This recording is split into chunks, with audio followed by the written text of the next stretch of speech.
Hello! We're unmuted now. Everybody say hi. No. Alright, fuck me then. Alright. Same fucking wavelength for everyone. Anyway, hi, I'm Jack. I am running a D&D game in the Wild West. Hi, fuck you. God damn it. Nobody interrupted your intro, dude. Come on. Don't worry, because I was mute deafened when I did mine. Zaltu's on his phone right now, so we're trying to figure that out. But for right now, going in order, we have the man who hates sand, Castor, being played as Zaltu. We have the right hand of the Hans. Hates Hans. We have Chef playing Clayton Draze, the right hand of the gunslinger. Hello.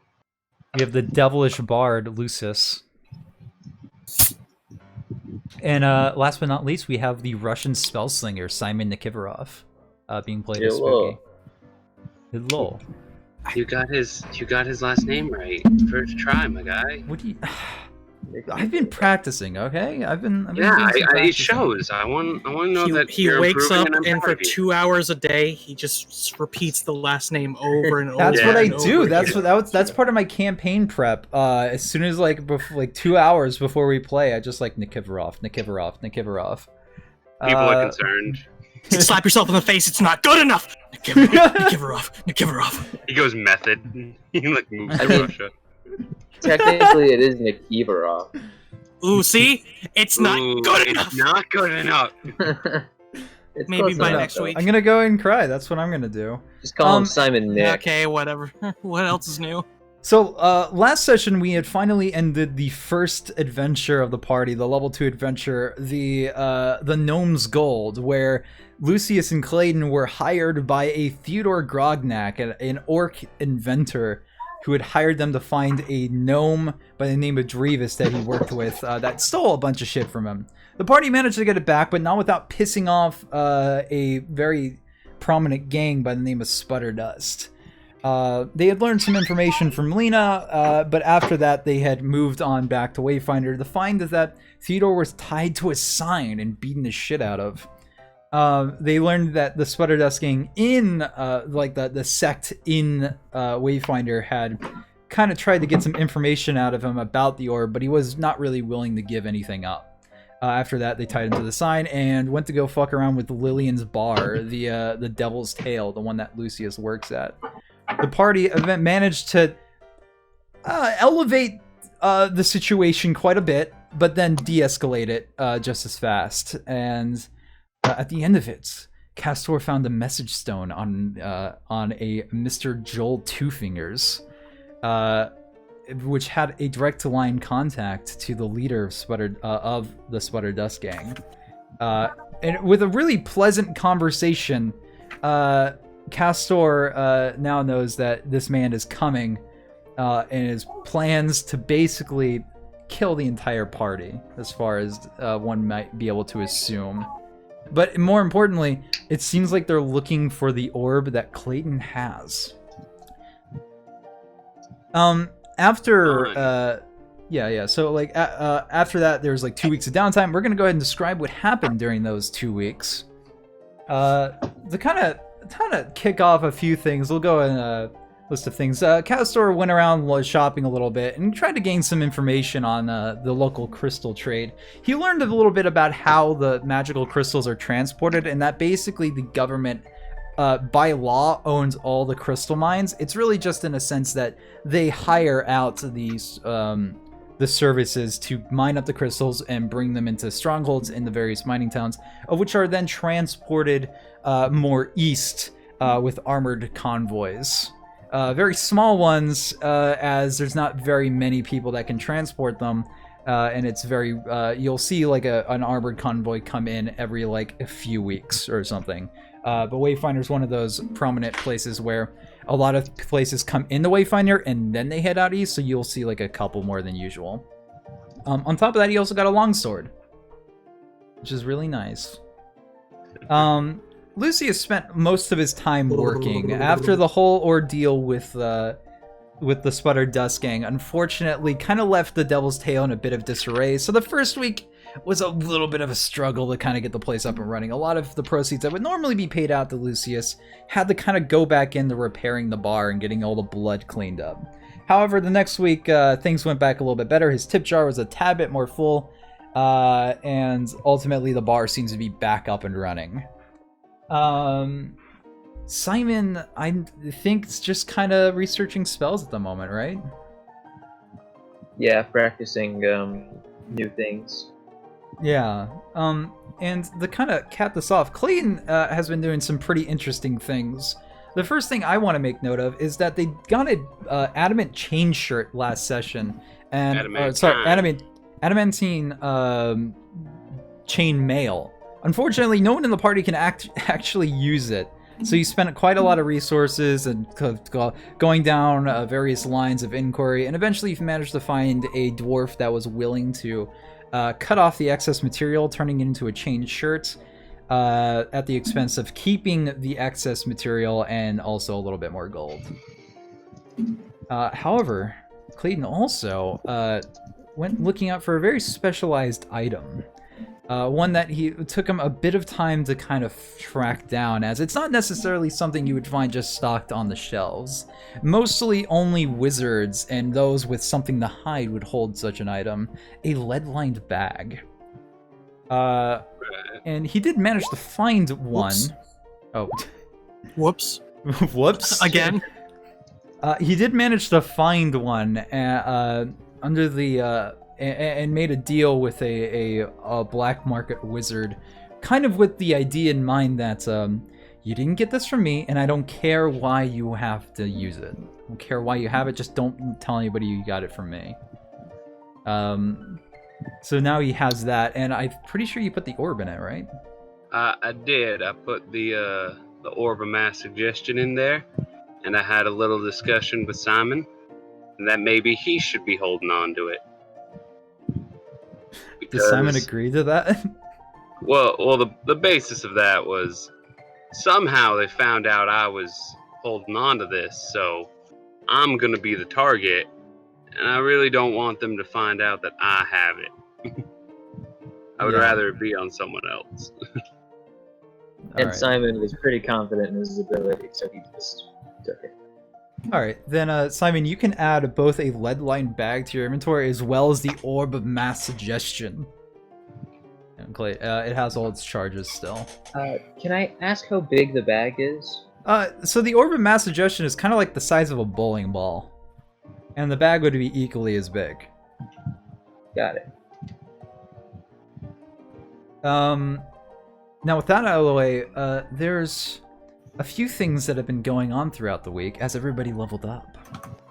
And I would like to start things off with, you know what, that one's a little bit heavier. So let's go off. Let's go talk about some people whose level up weren't nearly as flashy or showy. Level ups. Let's talk about that. 1 second. That's copyrighted. No. We'll start off with Lucius. Oh, hey. Lucius, it's late one night at the bar. Yeah, this isn't quite right. Actually. Yeah, this is better. It's late one night at the bar. It's pretty much close to closing time. There is, however, where you do not have to go home, but you can't stay here. Now, unfortunately, one person at the end of the bar has decided this is the place he is going to stay, and he's going to sleep there. Just a little bit too long. Allow me to describe the situation as I've read stuff down. During the late hours of the Devil's Tale, a lone patron lies asleep at the end of the bar, knocked unconscious by a drunken stupor. The Devil Man grows a smile on his face as he whispers an infernal incantation under his breath, and the drunken man is shocked awake by some unknown force. He screams, "Fire! Fire!" before running out of the bar, tripping on his way out. The barman simply continues cleaning the bar that lacks any sort of burns. Kind of the idea here is that you've been practicing the arcane a little bit lately, and I've kind of come across a few new tricks up your sleeve. now we can go ahead and move over to Simon, who's actually just upstairs. I believe that you've been kind of staying in the Devil's Tail with Clayton, since he is kind of like your employer. Simon, you find yourself hunkered close to your desk, writing arcane sigils and research notes. With bags under your eyes from constant study, you feel you finally made a breakthrough. In your excitement, you ready a spell, and from your hands, a torrent of uncontrollable fire bursts forth, scorching the walls and ceiling. Can we make it controllable, please? That's next level, unfortunately. It's coming up. It's coming up. After some panic and effort, you manage to bring the flames under control and form them into a single floating orb of flame. Its light casting a glow along the walls of your inn room. Which are now scorched. There's not enough fire to cause. It's no fire, but it was enough of a that things are kind of burns. Fine by him. It's fine. It's fine. Now this one's pretty interesting. So I want to do this one next. But the last one is absolutely going to be pretty cool, I think. Let's see here. No, Clayton. Where do you say that you spend your nights? Where do you sleep? Usually, I had been sleeping at the Devil's Tail, so I assume there's hopefully enough space for me to stay up there. Yeah, absolutely. Especially after helping out clear out the bandits, you're allowed a little bit of a better room than you normally are able to pay for. Mm-hmm. Yeah. Clayton, you're tossing and turning in your sleep. You seem to be under a guise of a nightmare. You see a dusty road at sundown. Your duel in full swing. You draw your gun with a staggering speed and a crack of a bullet leaving your barrel. The man you bested with glowing eyes of resentment imprisons you as a reward. You next find yourself on an endless expanse of western desert, surrounded by cacti, tumbleweeds, and the ever-setting sun. The only other entity, an outlaw without a face. In place of skin, only smoky bone and hellfire resides. Clayton.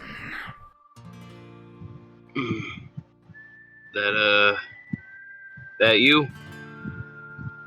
Who else would it be? That's a very good question.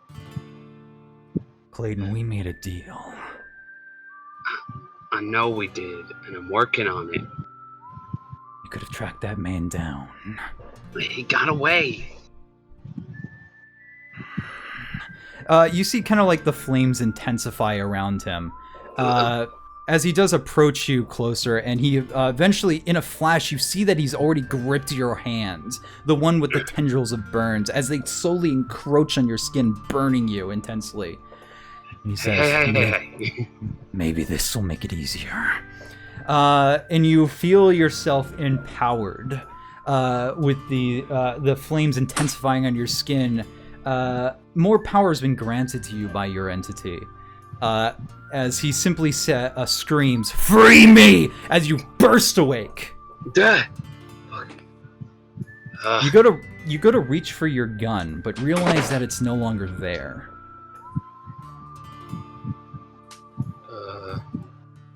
Shit. As you begin looking around, you're like frantically like lifting up sheets, like looking at your holster. Yeah. You eventually see, like, in the corner of your eye, the residue of a flash of fire and smoke, as you realize you've been holding it. As you go to examine the gun some more, you realize that you weren't holding this. Mm-hmm. And in a similar instance, with simply a thought, in a flash of fire and smoke, the gun disappears. Just as easily as it came. Alright, I think about holding it again. It appears in a flash of smoke and fire. Okay, alright, okay. And the words simply echo in the back of your head. We have a deal. Right. Right. Castor. Hello, how's it going? You are out one night. It's a bit of a darker night, but you've kind of just been outside the Devil's Tail, looking out at the at the dark expanse of the streets. When all of a sudden, an arrow comes careening into a support beam next to you, very obviously missing you. As you go to look at the arrow, you notice that there's a piece of paper attached to it. So go ahead and read that. On the paper, it simply reads, Castor. I'm curious as to your training's pace, and I wish to learn of your findings thus far. There's an abandoned stable at the south side of town. You will meet me there. It doesn't seem to have a signature of any kind. Obviously. I guess I'll make my way over to the stables. Alright. Assuming the south- they exist. They do. On the south side of town, bordering on the vast expanse of desert, is an old, rotting, dilapidated stable that hasn't seen use in quite some time. Through the cracks of moonlight, through the rotting wood, an imposing figure of a man who sits upon a throne made of hay can be seen. He wears black robes, almost as dark as the shadows. Despite his bald spot on his head, he has white hair, hair as white as the moon, and it reaches to the back, reaches to his back. He has a goatee almost as long, much in like a sensei type of deal. Is this Saruman? No. His nose is bright and bumpy, and he also has this scowl that a wolf would be jealous of. Castor, I'm glad that you could make it.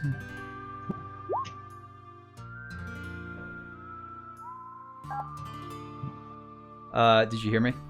Yeah, I heard you. Okay, cool. You're just remaining silent, I see. Yes. That was a statement, not a question. Jesus, what are you doing?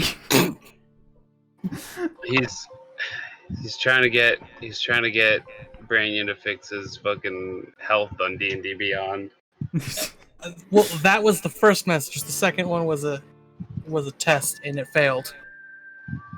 And what about all the other ones? I don't know how that Those were happened just for to be fun. like that. Okay, alrighty. So let's just ignore that. My health is good. I'm at max. Yeah, you had a long rest, absolutely. Well, yeah, but for some reason, like, it can't be the Twitch plugin. It says you're at 19 out of 24. Yeah, because he didn't actually click the long rest button. Oh, mine says 24 to 24 right now. Oh, does it? All Take right, a long rest. Confirm. Completed a long rest. So your answer was silence. Let's get this back on track. Sorry for that. No, it's all right. How has your training been progressing? As well as could be expected. I suppose we'll test that. And from the shadows, yet another arrow comes careening from the rafters. You catch it in one hand and snap it in two. No. I wanna throw it back the same distance from him that the arrow that hit the arrow with the message hit. I'm sorry?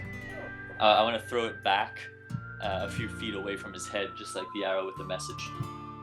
All right, so the arrow comes careening from the shadows above him in the rafters. You catch it and toss it into the wood beside him. It cuts a few strands of his hair. And he simply smiles at that, as now the entity has made themselves known. Through the shadows, you see a visage of a woman perched on the rafters. Her face is shrouded by a hood, and she has a drawn dark bow aimed at your heart. Castor, I would like you to meet Lillian. No, I'm sorry, that's not. That is absolutely not right. I'm so sorry. Ilana. So yeah, there's a 15,000 Lillians in the world. No. Meet Ilana. She's an assassin under my employ. She simply remains perched at the top there. Equal silence is met. Equal silence. It's like a cricket sounds in the barn. Anyway. Alright, I guess I'll keep doing all the talking. She is a monk of a different order, but one with a very similar mentality. I would like you to train under her for a bit, spar if you will. I believe there is much that you can learn from her. Alright, I'll go fuck myself. No. if you so desire.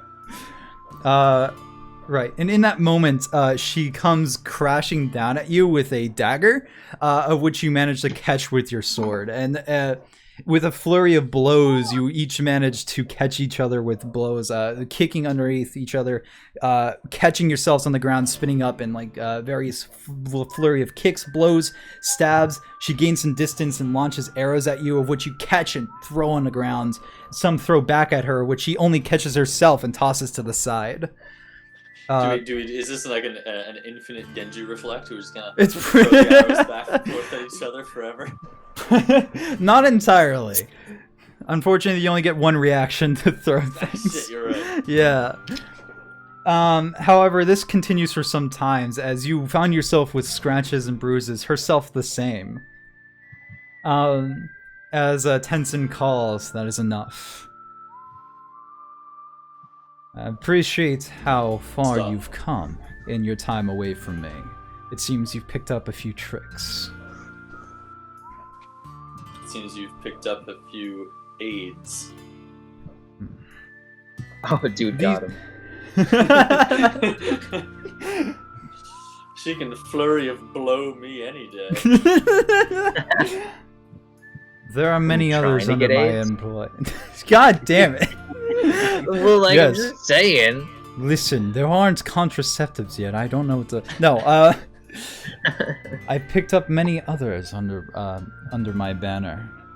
In these lands, there is much a man can do alone, sure, but especially with how men of this area act, it pays to have more under your employ. With all the aids. Now, back to the matter at hand. What have you learned about the crystals thus far? Shiny. That somehow the government seems to have entirely taken control of production and processing of these crystals. There's no civilian use of them, which essentially means that whatever the government out east is doing, they're the only ones doing it. Well, I can assure you that is not quite the case, though you are close. Plenty of people find it easy to simply pay the miners for their share. And he holds out in his hand this glowing, clear, shining quartz-like crystal with a cloud of inky darkness at its center. You recognize this to be very much one of the crystals that you've seen before. I've managed to come into contact with those that would use this, mostly those that invent, tinker, I suppose. However, there's something that none of them seem to have noticed, and maybe it simply goes to an untrained eye. I swear that this crystal looks at me when I look at it. Well, it's quite reflective. Maybe you don't quite understand what I mean. And he tosses you the crystal. Yeah, he tosses it in a flash, and you catch it in your hands. As you look inside this clear quartz-like crystal with the inky darkness, the longer you look, the more unnerved you seem to feel now that you have gotten a better look at it. After some time... like, flick it up, right? And grab it. I mean, like, this has been processed. So it's most of the crystals that you find are like the size, kind of like the size of your fist. Most of them are breaking down into such a form, but none of them are processed necessarily. Sure. There's not really a need for purification. Yeah, like it's extracted from the earth. Crystal needs to be purified when it's extracted. Oh yeah, sure. Yeah, like get the rock cleaned off of it, but there hasn't really been a need for that for these types of crystals. There's some people that have an idea why, but to continue off my box text, no. After some time of staring into the abyss of the crystal, you notice a very tiny eye open up and stare back at you. Oh shit. Gaze deeply into the abyss. The abyss will stare into you. I am silent. Perhaps you see what I mean. I see. I see with my little see. eye. Yeah. I see. I see. He holds out his hand to catch the crystal back.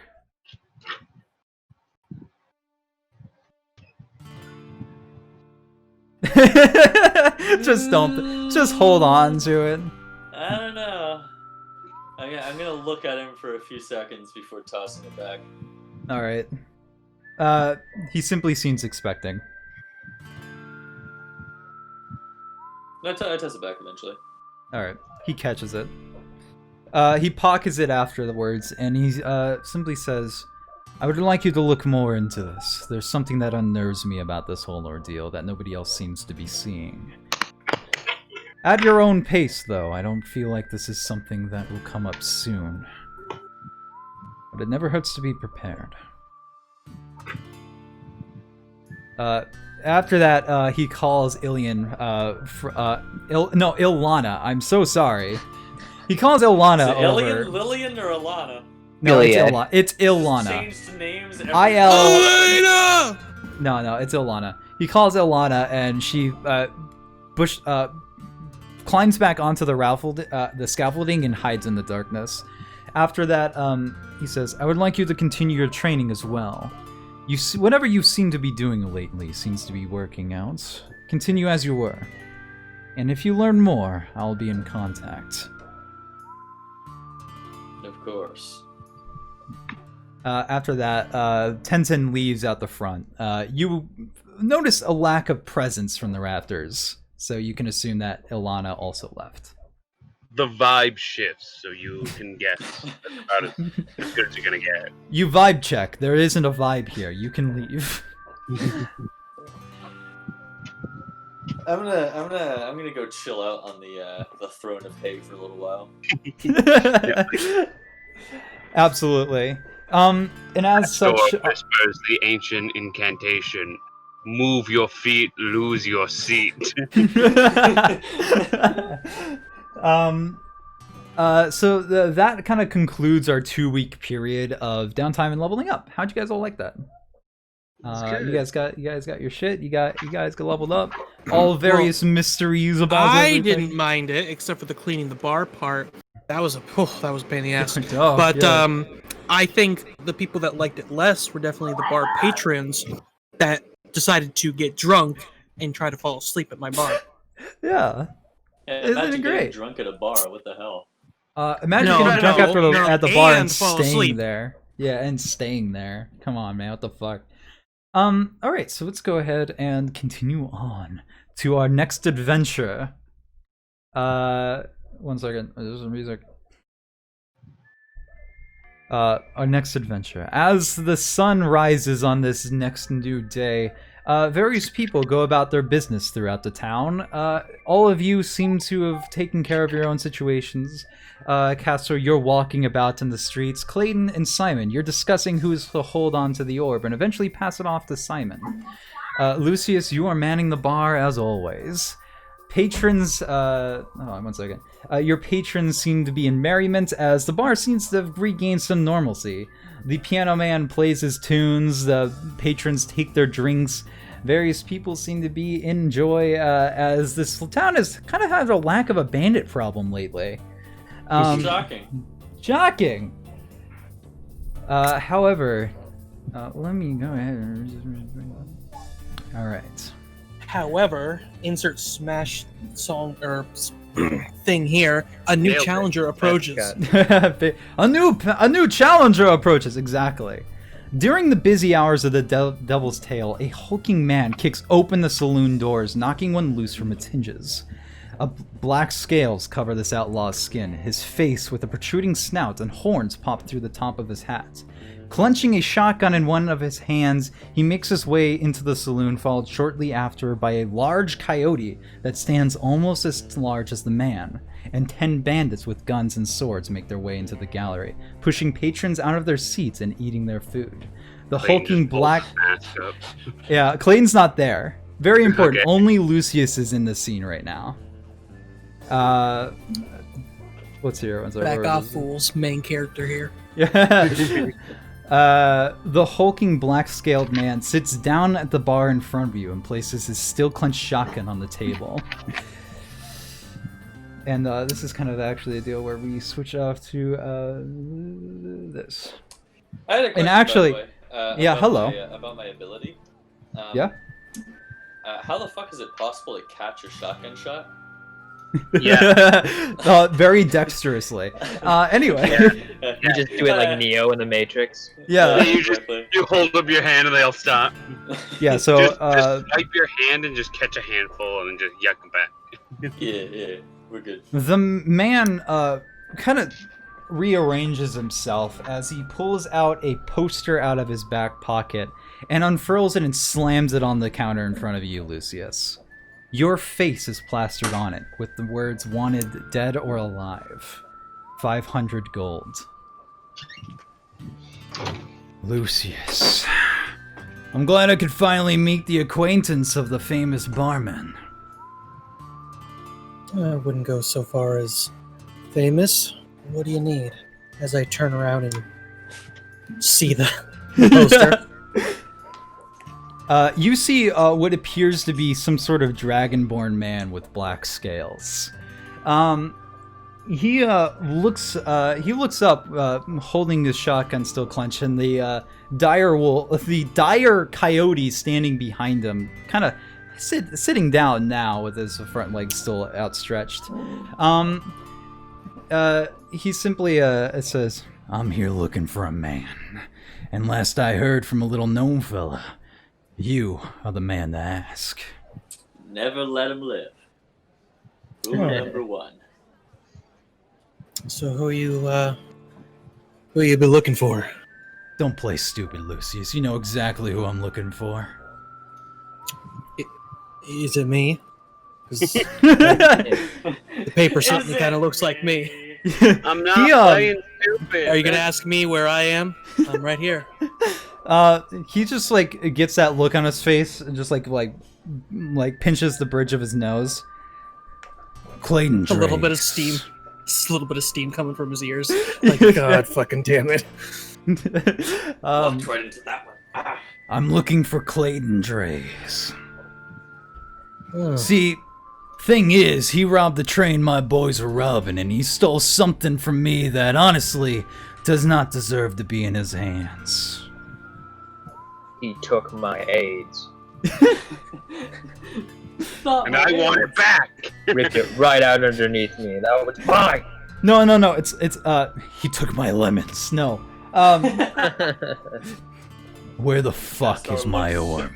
From the side to side. Well, I may not know anything about an orb, but I do know that Clayton is been known to pass through from time to time. As for where his exact whereabouts are, afraid I'm not his babysitter. He's just a man that comes through. You see, that doesn't exactly line up with my intel. Word on the street is that you've joined his posse. Look, man had a debt to this bar. And I said... Shit. No, that bad. Hang on a second, that's not right. Hang on. Can I get my line, please? Line. Yeah. Can we roll that back like 2 Your seconds? line Yeah, absolutely. Lucius is suave. Go ahead and roll that back. I'm his line too.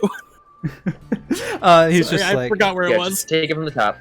See, that doesn't match. Scene over. Okay. That doesn't quite match up with my intel, Lucius. Word on the street is that you joined his posse. Look, I didn't join anybody's posse. I might be a regular here I decided to help him out with a favor.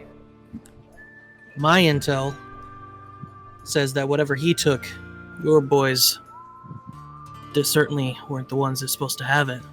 So, whatever this item is, you're gonna have to ask him about it yourself.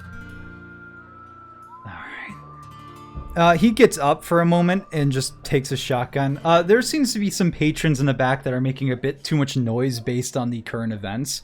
And one woman's just like, "What are you ruffians doing?" And he takes the shotgun, points it behind him, and unloads a shot directly into her face. Everybody goes quiet as her malformed face of viscera and blood slams to the ground, leaving a splatter on the ground. I don't believe I've made myself quite clear. I'm not here to play games. I'm not here to run lines. I'm here for my motherfucking orb, and I want you to tell me where the fuck Clayton Draze is. And in that moment, we pull back from the bar, and I want everybody to roll initiative. All right. Initiative. Are we on the right? Lucius, you're not in combat. Transition here? I want you to know real fast, Lucius, that you are not in combat. However, these events that are about to take place with you will be happening on your initiative order. So I want you to go ahead and roll initiative for me. We're not on the right. This is theater of the mind. Unfortunately, with the current events, it will be theater of the minds. Yeah. I was just double checking because we don't have a token should we click on our actual? Yeah, you can click on your token on just the normal page there that I have set up for you. Alright, well, I'm gonna go ahead and roll for everybody else. I can. Did I do it right this time? I did! 20! Oh! Hell yeah! We're gonna say because you just did a thing though that unfortunately you don't go quite yet, but we'll come back around and I'll let you know what's happening. At the top of the round, my guy. Sorry, you what? I'm just letting you know. 1 second. Let me pull up this guy. This guy's a little bit different. You mean I can't fucking take an action to blow him a kiss and a wink? You can certainly do that. Yeah, as angry as that might make him. Persuasion. Now, unfortunately, you guys are not going to be able to see everybody involved with this. I'm just letting you know that now. Let's see here. Where is Castor on this list? Wow, he's pretty high, actually. Yeah. No, I'm pretty high. Boy. We pull back from the Devil's Tail. We are currently running down streets as first Clayton and Simon. You are currently being chased by 3 bandits that all have your wanted posters. Similar words. The only difference is that Clayton says alive and Simon says dead or alive. You're currently running down back streets. These bandits are taking chase and they're shouting things like, "Finally, we're gonna take that fucking bounty on your head!" And they're unloading shots. Shots go careening into the wood walls on either side of you, into the various trash that lines the streets. Very unhelpfully, Clayton does have his mask up. Yeah. I'm not Clayton, you're Clayton! Yeah. I'm Dirty Dan. Let me go ahead and run this through real fast. Unfortunately, one of the bandits gets to go first as he's... so this is, by the way, this is chase combat, and as such, there's sort of one caveat. You can take the dash action as many times as you want. The only idea here is that you have a certain number of dash actions that you can take equal to your Constitution modifier plus 3, after which you start taking points of exhaustion because you're dashing so much. So the kind of idea here is that you make the choice between looking back and taking shots or just running for your life. But one of them first has their turn. And they're about, by the way, these bandits are a good distance away from you. They cannot catch up to you this turn. One can only move up to about 10 feet behind you as he takes his revolver and goes to pop a shot on you. I'm keeping track of all these distances, by the way. Just tell me how far you're running and I can let you know how far you are away from the lead chaser. That was yeah, no, I'm not gonna do that was an 8. I forgot to make it public, so that one does not hit you, right? Who? You. Clayton. Oh, no. 15. Oh, yeah. Yeah, he goes to take a shot and he'll go, like he's running down this alleyway full of debris, like broken wagon wheels and leftover construction material, as you're like jumping over some of this stuff with Simon at your side. He goes to take a shot at you. Unfortunately, the shot goes careening into the side of the wood wall, and that leads up to Simon. You're right next to Clayton, and a similar situation. The lead bandit in the chase is only 10 feet behind you. 10 feet, you say? Yep. The other bandits are a little bit farther away from him than that. There are about 25 feet behind him. But they're going to start catching up here too on their turn. I need him to make a Constitution saving throw. The one closest to you? Yes. All right. 19. Does he succeed? Dang it. He does. However, let me see damage. Damage is 2d8. So he will take half of this. So 4. Okay, so he takes... What exactly did you just do? I just cast a Thunder Wave. Oh my god. I was hoping to push him back 10 feet, but it's Yeah. Unfortunately, he you go to clap your hands, you take your arcane rings and chains around your fingers and go to clap them together, causing a massive force of thunder to ring back on this guy. Unfortunately, he managed to he grabs onto the side of the building as he begins just takes a small hit to the face, goes, "Oh, fucking damn it!" And still has managed to start running at you again. He's running. He's running. Clayton. So Simon already moved 30 feet away from me. Oh, did he? Simon, you moved, right? Yeah, you moved up to your movement. Yeah, he said he's running.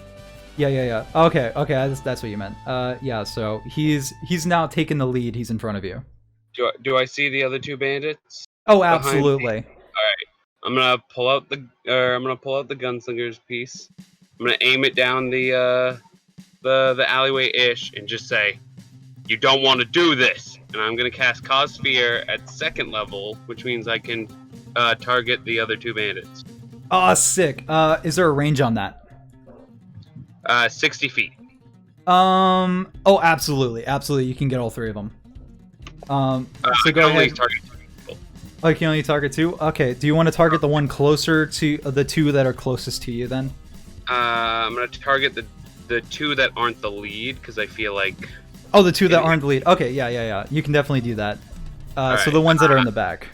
Yeah, I need a wisdom saving throw. Ooh, okay, you need 2 of those. Let's see here. That's +0. Jesus Christ! Jesus. Okay. What the fuck? Cool. Alright. So Clayton kind of sees that and then looks at the gun what the fuck? What are you doing? It's fine. Yeah. So, so you just look back and you're pointing at the gun and you're just you two don't want to fucking do this. And then they're just running after you. Fortunately for you, Clayton, the bounty's way too big. And they start running after you. And then I will just run to catch up with Simon. I'm like, God. All right, awesome. You just run up right next to Simon and you're just what the fuck is going on here? Why are they so good at saving throws? I didn't do shit. This one's going to take the dash action. He's going to move up pretty much right on your tail. Unfortunately, that means he can't go and shoot at you, but the lead is now, let's see here, is now 15 feet behind you. But he overpassed his friend. And then the other one's going to do the exact same. Which means that he can actually get a little bit closer, so he's the lead is now actually 10 feet behind you yet again. If they had been frightened, they would be incapable of moving closer. I know. Which is perfect for chases. Now, I also want to describe something good, and they rolled 220s. Yeah, so this isn't a just narrow hallway. You can start taking turns if you want to do that. If you want to start losing people, because this is the end of the chase initiative. You guys can start making rolls to try and break line of sight and feed off away from them if you want. Unfortunately, usually that would be the case. Unfortunately, they all have clear line of sight from you. I'm just letting you know that after that last bandit goes, that's kind of the case. Okay. We can't see any of the bandits in the turn order. I know. I'm keeping track of them. I'll let you know. When that happens. Usually we would come at Lucius, but we're gonna go right back around the Castor. Castor, you're walking down the streets as normal when all of a sudden a bounty hunter with a scimitar comes out in front of you, unfurling a piece of paper with your face, an artist's rendition of your face, wanted dead or alive, 500 gold, but no name. Just the only name titled on it is the Black Hood. I don't wear a black hood. This is very. Oh, I thought you wore a hood. I wear a cloak. Oh yeah, the black cloak. So do you want to post? He simply like takes a scimitar, points it to the poster. I think that's you, and then goes to point it at your throat. You have a chance to fuck this guy up. You have a chance to fuck. I have a chance to fuck. Okay, I guess I'll. That's it. Roll for AIDS. Constitution saving throw. I'm gonna go ahead and unsheathe my long sword, getting ready for those aids. And I'm just gonna go ahead and punch him 4 times. 4 times? Jesus. 4 times. How do you do 4 times? Oh shit! I can only do 3 times. God damn. Yeah, with a flurry of blows. Yeah, I was very confused. Okay. That's level 5. Yeah, I know. I just want it. Well, that's not gonna work. Unfortunately, that first one does not hit. That one should. That one absolutely hits. Do you want to give me another one? Yeah. That one probably hits as well. 1 second. So first of all, what we're going to go ahead and do is take into the fact the new rules that I've implemented for massive damage. He's going to make a Constitution saving throw because you nearly fucking killed him. I accidentally made that a GM roll, but he rolled a 13, so he does not succeed because it's a DC 15. And now he's going to go ahead and roll, and we're going to see if he just straight out fucking dies. So he rolls a D10 on the table. 1 second, I gotta bring it up. An 8, so that's a little bit better. I gotta go bring up the optional rolls real fast. That's like one thing. I'd like him to just randomly die. That'd be fun. That'd be great, wouldn't it? It's an 8, so unfortunately that just removes, like, you like take 3 punches at 3 punches. He dodges the first one, like, what the fuck? That was fast. Then slam into his chest. And he's reeling back in pain. He just like almost drops his sword. He has like 1 hit point. But he manages to regain his resolve as he goes to slash down at you. Come at me, bro. Oh, absolutely. He's going to try to come. Oh, for fuck's sake, that just barely He has hit. 2 attacks, by the way.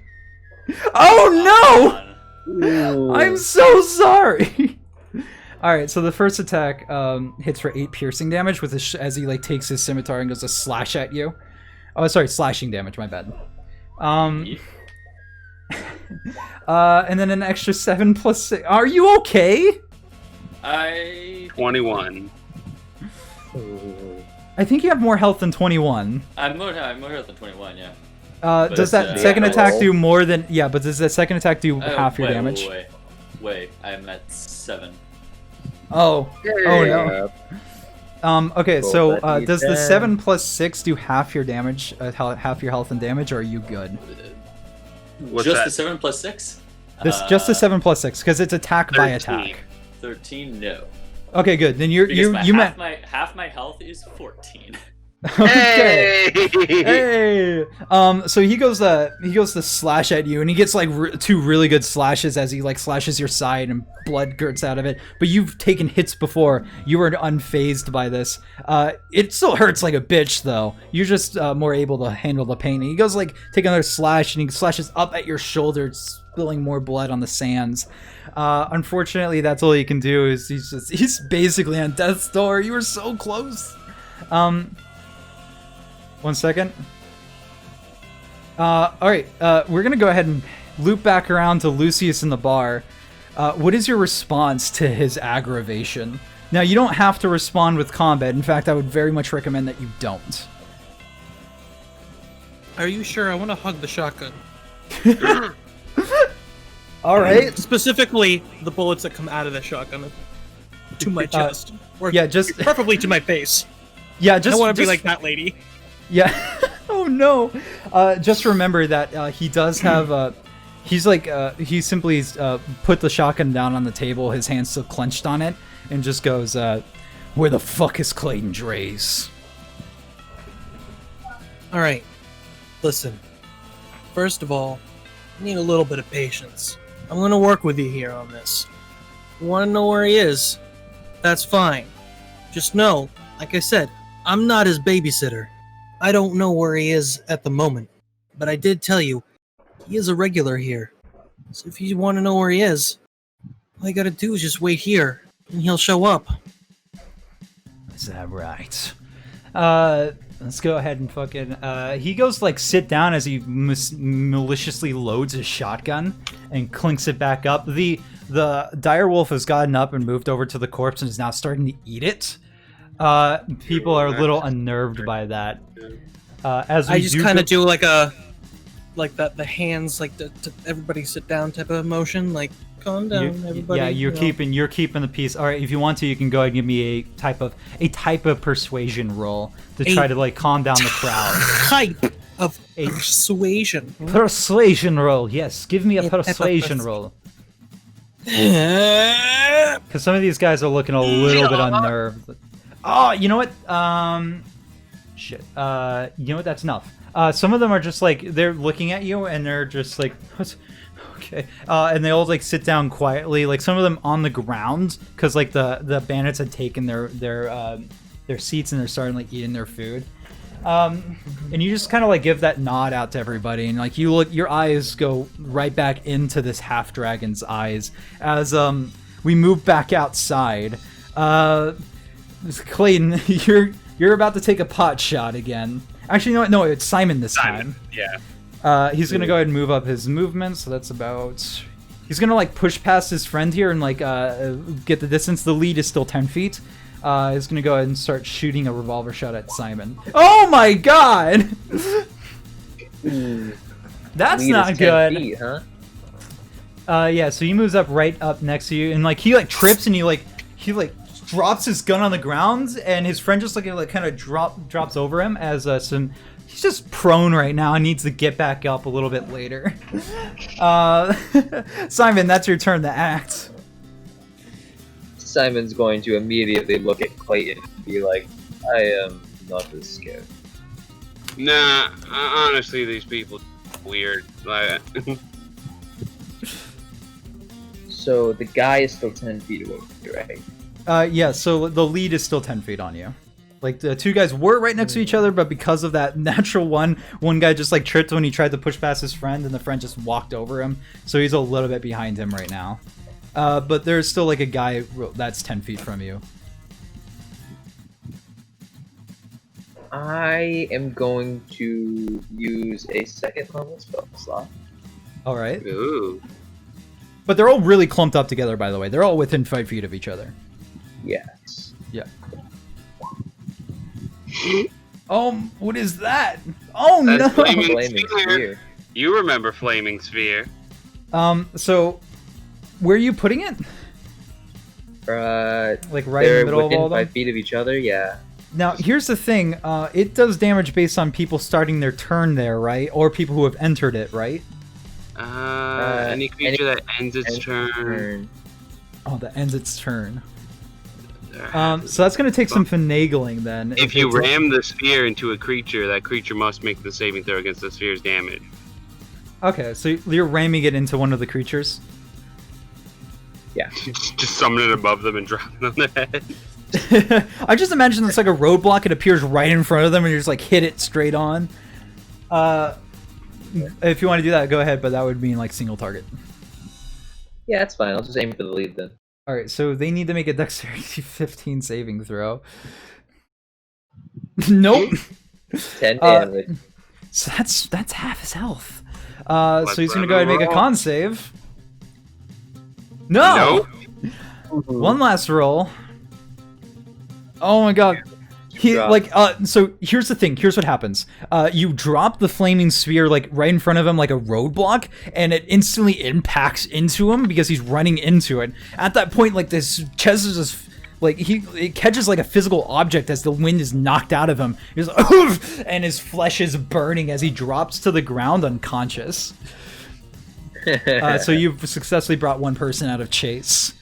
I've never used that one before. It's nice. I gotta be honest. I'm a little jealous. My cause fear did not do nearly. It's the thought that counts. Yeah. All right, so Clayton, now it's your turn. All right. I'm going to pull out the gunslinger's piece and decide that there is only one language to speak, and that's fine. And the one that's remaining standing, I'm just gonna shoot him. All right, go ahead. Give me an attack roll. Oh shit! I forgot to check some. It is magical now, isn't it? Because of your Eldritch Invocation. That's what I was. Oh no! That's for that one, so it doesn't help. So here's the thing. You remember with the zombies when that occurrence that happens every so often. You go to fire, the crack of the shot resounds throughout the alleyway. However, no projectile comes out of the gun, and you just close your eyes and you're just like, God fucking damn it, and continue running. It is so fucking hard to make this shit work. I'm doing Simon, one you gun. moved up to your movement. I know right? I have one gun. I'm working. Fuck. You had one job. I was trying. All right, it's mainly They are bullets. on top of each other. I understand, Oh. Simon. Wait, they're prone. Does it give you advantage? What? No, that wasn't No, the prone one. That was the one in front of the prone one that stepped over his friend. So he was the only one standing. Dang. So I'm assuming Clayton moves up to his speed. Yeah, with Yeah, some, absolutely. It's just like God fucking. Yeah, you guys are just like neck and neck with each other, just running down the hallway, and with varying degrees of success about how you're dealing with your the people chasing after you. The one that you just went to go shoot at like flinches, and then continues running, realizing he wasn't just shot. He's gonna move up to his movement up to you, and then he's just gonna go ahead and take a pot shot over at Clayton, the one that just scared the shit out of him. A 10 doesn't hit, right? Wow, these guys suck. So he takes a shot and he goes careening into the building. The other one gets off the ground and unfortunately has to go ahead and take the dash action to try to get closer to you, and that just gives him his normal 30 speed. So he like gets up right behind his friend who just like took the shot, and he just like slaps him in the back of the head. Fucking aim better! It's like, didn't stop tripping over me! As you guys are all taking down the road. We pull back out and into the actual street where stationary combat is happening. Castor, this man looks terrible in front of you. You were taking a couple blows yourself. What do you do to him? I'm gonna go ahead and punch him again. All right. At least one more time. Oh my god. All right. We are the worst cowboys in history. Castor's not even a cowboy. You go to punch, and this man, like, even though that he's like wobbling and weaving, and you like go right past him as you're like now pushed into each other, and you both kind of like tumble to the ground prone. That means you get advantage in your next swing. You have disadvantage on attacks because you're prone, so it just cancels each other out. I'll take another swing at him. Yeah, okay. That one doesn't hit. I'll take another swing at him. Yeah, spending a key point. There we go. There you go. How do you kill him? I'm just gonna bash him into the ground.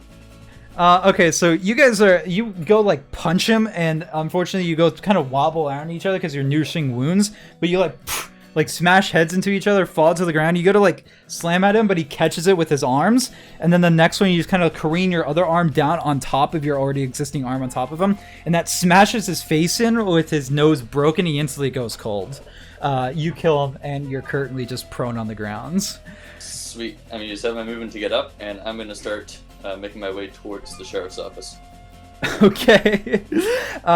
You begin making that movement. Lucius, we take ourselves back into the bar. The man, there's tensions rising as you're just barely keeping all the It's patrons not the only thing that's under rising. control. Yeah. I'm getting bored. Explain. So this is a bit of a different combat. This isn't like 6 seconds. This is just kind of along the lines of cinematic as he's... I'm getting bored of waiting, Lucius. I want Clayton Draze right now. Where the fuck is he? Here, Mike. let me get you a drink on the house. Just gotta calm your nerves. I don't know where he is right now. So I'm gonna give him a drink. I'll let you know But- my trigger finger's getting awfully itchy. It's been like a grand total of 12 seconds. It hasn't been. I just explained it hasn't been. It's been longer. 13 seconds. As soon as like you go to turn around and take the drink, start pouring the drink, you hear another gun crack go off as he shoots another patron in the chest this time as they go careening down to the ground, gasping for air before finally letting out their last gasp. A woman that was sitting next to the man comes over to him crying as he's just like trying to push pressure on the wounds, but it's obviously too late. So, when I give him this drink, does he accept this drink? He takes it from your hands, chugs it all in one go, and smashes the glass on the ground. Good! Because that drink was Phantasmal Force. Oh my god! What do I need to roll? You, sir, he needs an intelligence saving. One second. How's his intelligence, my guy? Because this man is not patient, so I don't think he's that smart. But I don't know. He fails! What do you do? Nice! Describe So- Phantasmal Force for me. For this man, Yes. as he chug-a-lug that gamer juice and smashes my That nice beef. fine china onto the ground, he looks back at me. I look at him. He looks at me. Now back to me. I don't like his presence. No, Sir. no you do not. I really don't appreciate you shooting up every breathing thing in this bar. And as I say this, I don't feel like this man is feeling a little okay. I feel like he's feeling maybe a little woozy and a little confused. As a little like, how to explain, kind of like scarecrow stuff is going on. Oh, yes. Flames start to trickle in and out of existence as the light from my eyes throws a deeper red. Flames appear. The hellfire around this man,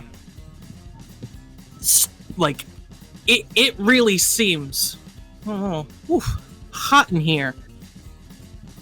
Now I'm gonna ask you one last time. Be patient. Do not keep killing in my bar. Now, judging by that poster, do you actually know who you are dealing with, sir? Oh, shit. Now, I want to know something about Phantasmal Force. Does it cause fear? It can. The thing is, can you the post thing the is- description in chat for me? Sure. From what I know about Phantasmal Force, they just 100% believe what's happening around them is real. There you go. Because it creates sound, temperature, other stimuli. This man should feel fire right now and believe it. While Now, the target if is he affected by a wants- spell, the target treats the phantasm as if it were real. The target rationalizes any illogical outcome. Okay. To the walk across. Okay. Awesome. Luckily, So he's like right across from me, so like the whole 10 feet cube thing, like that's literally just him and I. Whatever his people he's with right now, they just hear me being intimidating. Right. So But none this of man the other. sees this shit. So the direwolf and all the other patrons and the bandits in the bar don't see this. However, you very clearly see fear rise in this black half dragon's face as he kind of backs up with the shotgun, starts loading it. Just go, I guess you ain't worth the trouble, devil man. And I don't know if he takes damage from the fire, does he? Yeah, he can. He can. Okay, give me a 1d6 damage roll. damage. Each round on my turn, I can deal 1d6. This would absolutely psychic count damage. as your turn. Yeah. So go ahead and give me that. Go ahead and roll that damage then for me. I don't know if I don't think it gets any bonuses, so I think it's just simply Yeah. 1d6. Most spells are. Yeah, they just do the straight d6 or the straight die roll damage. Epic. He's slightly singed as he becomes aware that the fires are real. He loads his shotgun and aims it straight at you. You know what? I expected Dragonborn to be a little used to fire, so that's probably a little expected. Now, technically, it's a black dragon, so it's more acid that they're better at. So, you know what? Fuck off. I'm just letting you know that he does feel the full effects of the fire. Absolutely. So let's hear. Use 2 attacks with his shotgun. I'm sorry. So this is the first one +5. That one misses. This is actually a disadvantage because he's right next to you. So like that first one absolutely whiffs. This is at disadvantage, so that 10 does a 15 hit you. Wait, well, here's the thing. What's up?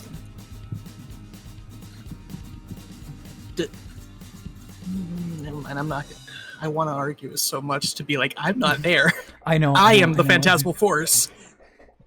Unfortunately, the Phantasmal Force is the hellfire surrounding him as the bar engulfs in flames. Okay, so what type of damage do I have to take right now? So what's your AC? 11. Oh, 11. Yeah. So unfortunately, the 15 does hit because he rolled 2 attacks with disadvantage both because he's right next to you. I know. This is gonna be a little rough, but trust me on this one. I'm not that shitty of a DM. I hope. 15 points of damage, you say? No. He rolled. That's the hit. That's the hit. Okay. 2d8 plus 3. What happens if? Question. What happens if the 12 hits an AC of 12? Does it still hit? Yeah, your AC is the DC for the attack. Good thing I didn't waste that gold on a shitty bit of study. Yeah, it was a bit of armor. Yeah, it was a 15. So that's 7. That's 10 points of damage as a shotgun blast goes careening into you. Is that half damage? No. Is it not? Holy. I have 19 health. Yeah, but that's 10 points of damage. What? You took 10 points of damage. I thought it was 7. No, it's 7 plus 3. I'm sorry, I didn't clarify that in the roll. So you need to give me a Constitution saving throw DC 15 to maintain your composure, as massive damage is hitting you. Constitution saving throw. Why can't it be charisma? I know, right? Unfortunately, a shotgun blast to the chest is a little bit different.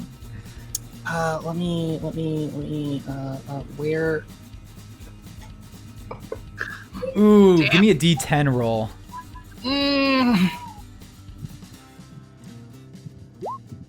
4. I don't know if it's you are complete. You like so you grip your wound. He takes 2 shots. One, unfortunately, you like, oh shit, and he blasts it, hitting blasts behind you. The other one, he moves it, makes a slight adjustment, it fires at you.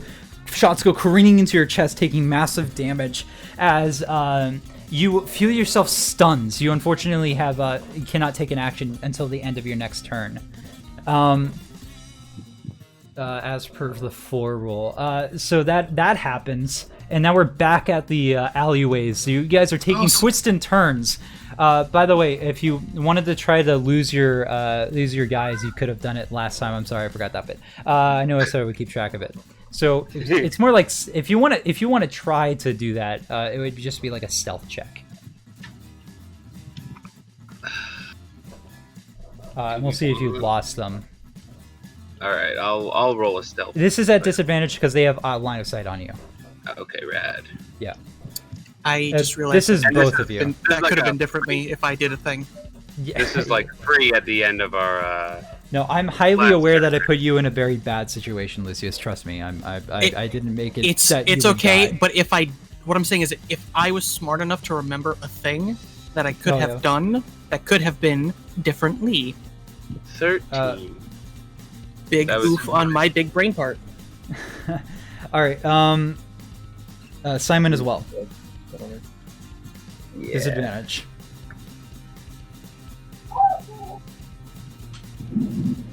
I don't have stealth.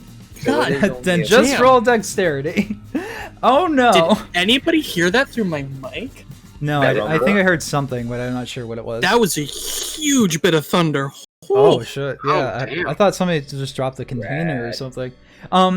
So, was your Clayton, tummy. here's the thing. You managed to make it.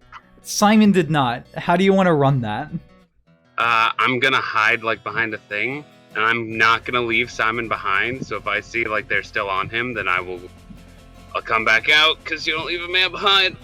So what you do is you kind of like pick up a rock off the ground, like stumble a little bit, but you toss it at them, and they kind of flinch, and then you go like into another alleyway, and Simon's just, what happens? As you're still running down the same alleyway. Still in fight mode. I will come back then because that was like at the end of their last, right? That like our turn. Yeah. So this is current turn, unfortunately. So you can totally make it so that way you get behind them and are chasing them while they chase Simon.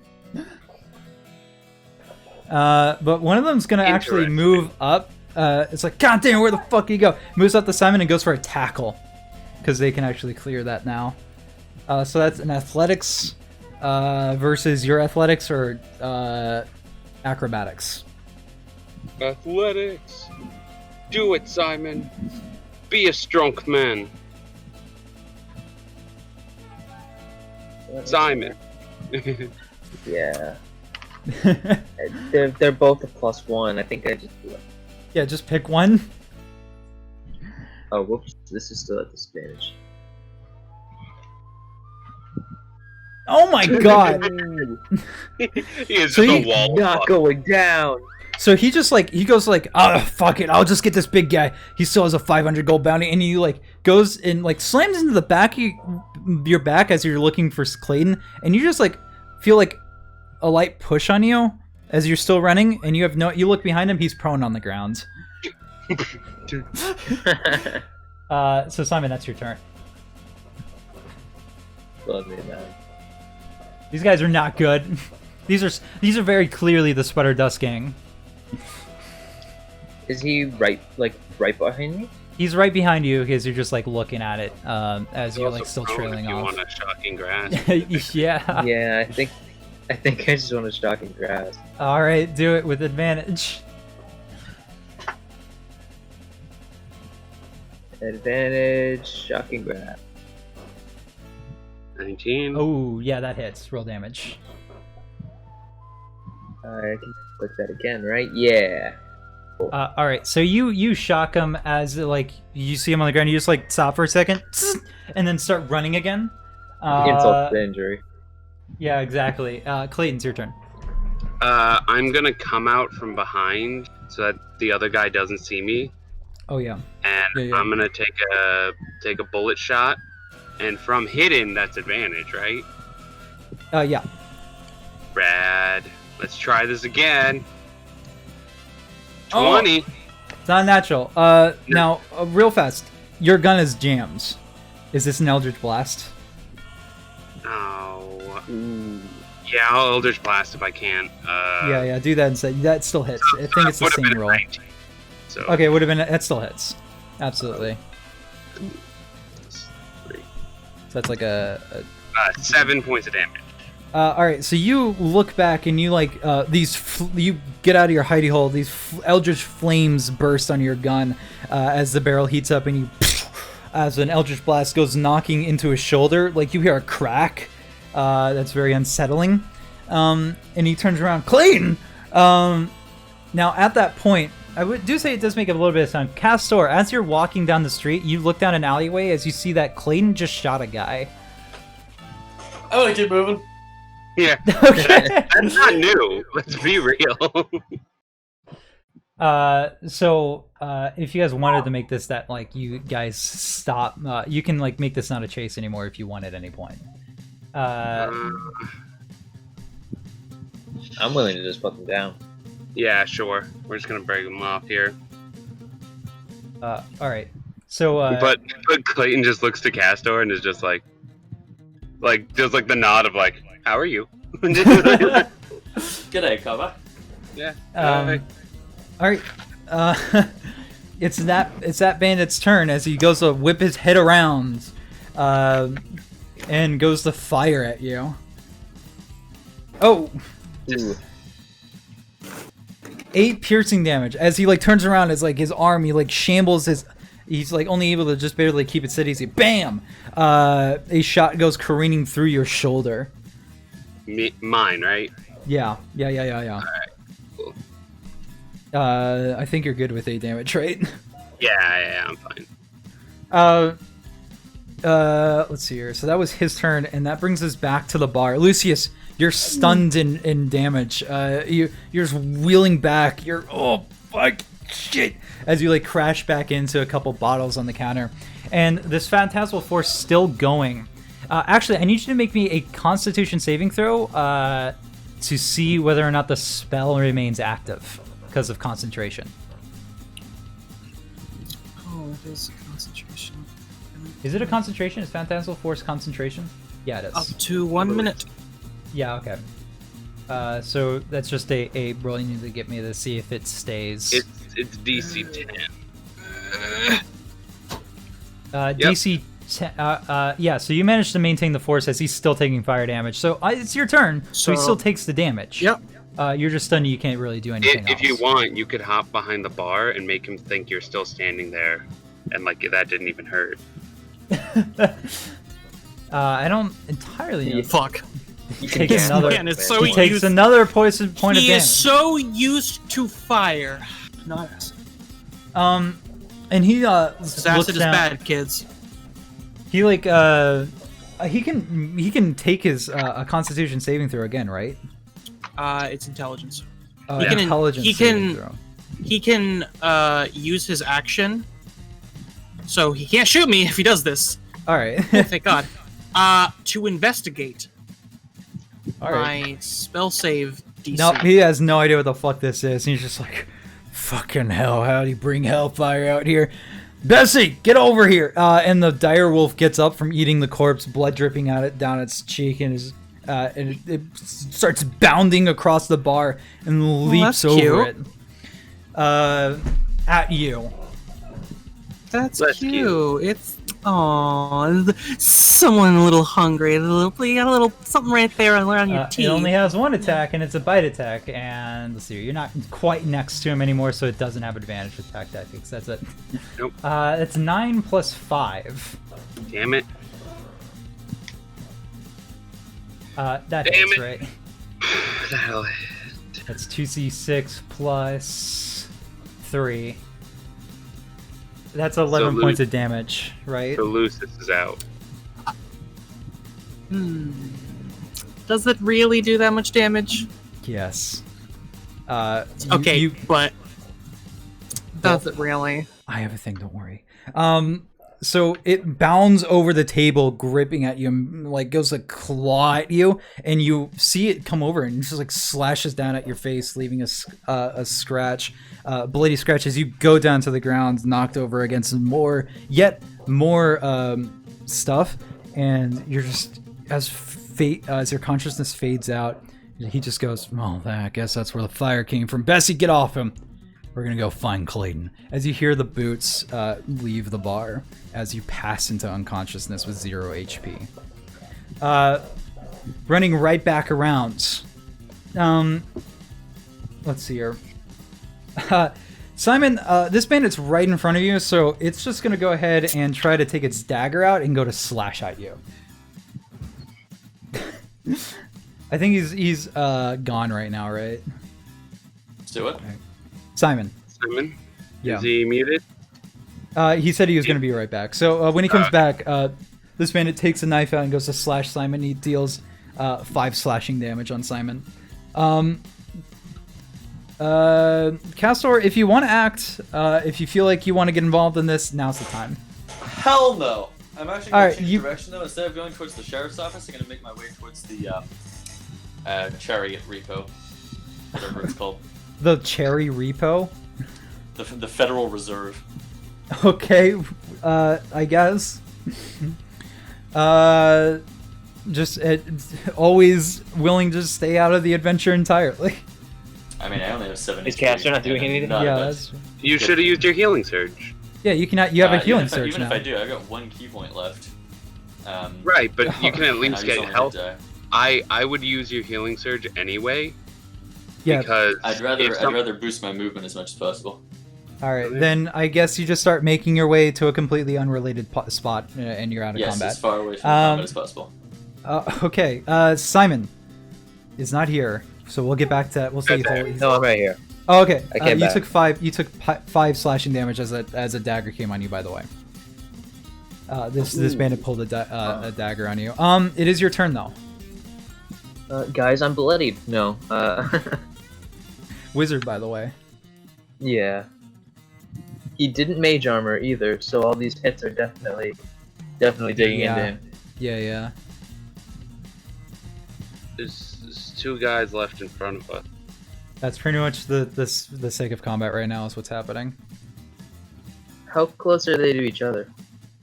They're about 10 feet away from each other as Clayton's just behind, shooting at this one in front of him. So your environment I- kind of looks like a dusty like alleyway path that kind of like has a bigger, wider berth opening that you saw Castor walk away from as he just kind of sprints off. And there's various things Simon's like broken kind of wagon like- wheels, leftover wood, and stuff like that. Some people there's some windows that are open up, and some people look out and they close it and immediately leave. I want to move around the guy who just stabbed, and I want to be able to hit both bandits in a burning hands. Oh shit! Yeah, you're absolutely in a spot where you can do that. Nice. What's the distance on that? Because you might hit Clayton. Oh no, you can do the It's an thing. evocation That's spell. right. Yeah. So yeah, you can go ahead and Let's create burn a hands little these bubble. guys. I need a DC save. Is it really just? Oh, that's some bad You rolled damage. a Yeah. 4. What did you rolled a 2 and 2 1s. Yeah, I'm trying, man. It's Dexterity fine. save? We just- Yeah. One of them makes it. The other one takes the full brunt of the damage. I'll say that the one on Clayton takes the full brunt. And then the one right in front of you takes 2 points of damage. Yeah, because it's half. So you like you cinch the guy that has his back towards you, but the guy in front of you seems like he only got like minor burns as he kind of ducks out of the way. Like, what the fuck? Clayton's your turn. Can I, as a bonus action, move my flaming spear into them? Yes. And So what you I'll like do. move it I'll back just- out from so it comes careening from down the alleyway where you left it. It's just like moving at top speeds as it slams into the one on Clayton would be closest. Do you want that one or the one in front of you? Yeah, that's fine. Okay, so it comes careening into this the bandit in front of Clayton, and it needs to make a dex save, right? It takes. I'm gonna say it takes double damage. So what's the flame sphere's damage? I believe it's 2d6. So it's 4. Jesus 19. Christ! How do you kill him? Much better. It just like slams into his back, and then it. It's more like it's fries front the because he's entire- pointed. He's like looking more down the alleyway towards Clayton as he sees a burning sphere come careening towards him. But yeah, absolutely. Like slams into him. It takes him off his feet into a building, and like you see an explosion of gore and fire as the burning orb is still there, and the body is just like in 2 pieces that aren't quite in all together themselves. Some people that are looking on from the street start running away at this point, and it's just like, what the fuck? I'm just looking at the bandit that stabbed me in the eyes now. Just full eye contact after that. You know what? 1,000 gold ain't worth this. And he holsters his fucking gun and knife and raises his hands in the air. Don't kill me. I just look at Clayton. I'm like, I'm down to kill him. Yeah, just wipe him off. And Clayton is gonna move away from the flaming sphere to take damage, try to unjam his gun. At that moment, there's a man that walks, that comes running out from the side. He's holding a hunting rifle, a lever-action rifle, as he aims down the sight and takes a pot shot and shoots it straight into the surrendering bandit's head, killing him instantly. His body comes tumbling onto Simon. It's like, don't worry, I saved your life, Clayton. And you actually recognize that voice as Galen Carr. Hey, where the fuck you been? You know what? It's fine, actually. Blood smeared all over Simon. You good? As we come out of combat here. Castor, I want to know where you're going, because I think you're way off tracks here. I'm heading towards the armored building with the reception lady that I talked to. Okay. You start walking up over there, and you notice a few things. There's a lot of eyes looking at you. You think at first maybe because it's just the gushing wound in your side, but as you're like kind of looking around, they all have this eye as they're like, they look at you and they start walking away. And it's only at that point that as soon as you come up to the reserve, you see a couple wanted posters plastered on the front there. 4, in fact. One of you, one of Clayton, one of Simon, and one of Lucius. All 500 gold, all wanted dead or alive. Yours is the only one without a proper name. And Clayton says, instead of dead or alive, it says wanted alive. I'll take mine and go in. The lady sees you, closes the shutters, and just doesn't respond to anything you say. That's fine. I'll close the door behind me. And take a seat. And take a short rest. Unfortunately, it's you're gonna. Okay, just give me a moment here because I'm trying to like start to piece some things together now.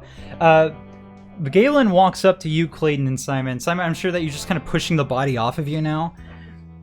Yeah, Clayton, dusting myself off. Yeah. Oh, I'm sorry about that. Clayton, it's good to see you again. Yeah. I don't know if you've noticed. Spudder Dust Gang is kind of coming to town. What? Shit. That's great. Are you sure? He brings you outside the eye of most places, kind of like leads you around a corner, and you see like an entire contingent of like bandits that are setting up an outpost at one of the ends of town. This is coordinated shit, man. Yeah. They're closing off everything. I mean, I told you who's up top. I'm sorry? I told you. The Barnes. Fucking Governor BOS. You did explain that to him at one point during the short rest? Alright. During the downtime, sorry. Shit. So to kind of describe Galen Carr for those that don't know, Galen Carr is a friend of Clayton who's kind of like this bandit of a more friendlier gang per se. He's not Spudder Dust. He's actually from the Boars. That's kind of like in a alliance with Clayton's gang. He's an elderly man, kind of like graying hair, not quite white yet. And he has this lever action rifle over his shoulder. He's kind of got this like black vest on with a small little timepiece in one of the pockets. However, the rest of his, that seems to be the only bit of him that's actually clean, as the rest of his clothes are not tattered, but definitely seen enough use. It's like, all right, well, listen, I can get you to safety for now, but it seems like he starts like showing you wanted posters. They're after you and your lot. Yeah. Might need to take a walk till the heat's off us. Yeah, I have a place that you can lie low for now. I noticed there were 4 of you when you came back into town a couple weeks back. They're on the wanted posters. You want to go find them? Yeah, it's probably for the best. Get them before anyone else does. Castor, there's a knock at the front of the door. That's not my problem. It's getting louder. I mean, the door's not fucking locked. It swings open, and a bandit comes running in. It's like, I knew I heard a rumor you were around here, and points his gun. Immediately, a shot goes through his head again, as he blood splatters all over the inside. And another man come out with a lever action rifle, looks down, and then looks over at you. Are you Castor? No. Want to roll deception on that? Yeah, roll deception. I will do that. I'll 1, 5. I don't believe that. Hey, anyway, he's over here. And this is Galen Carr, by the way. As Clayton and Simon, you come rushing in and see Castor. He's a little How wounded himself. does he actually know my name? I would. Okay. Yeah. Yeah. The fact that he called you out by name means that he wasn't working off the wanted poster. That doesn't mean he's a friend. Yeah. Yeah, it doesn't mean he's a friend. Clayton will come in and he's just kind of like, oh shit, are you all right? I'm fine. All right, that's good to hear. We gotta probably get a move on out of this town. We're gonna go grab Lucius and we're gonna dip. The heat's a little too hot. Unfortunately, I don't think we're gonna be getting out of town. They're basically cutting off all routes in and out. We might be able to smuggle by, but that's something I need to talk to you about as soon as we're back at my base. You said there was one more? Yeah, just one more. Gotta head to the bar. All right. I know some back streets we can take. And he starts. Castor, do you follow after? That sounds like a terrible idea. All right. Then Castor, I guess, is not involved in the campaign. I don't. I honestly like. Listen. This is very much me, GM to Zaltu. I can't. I'm like trying here, man.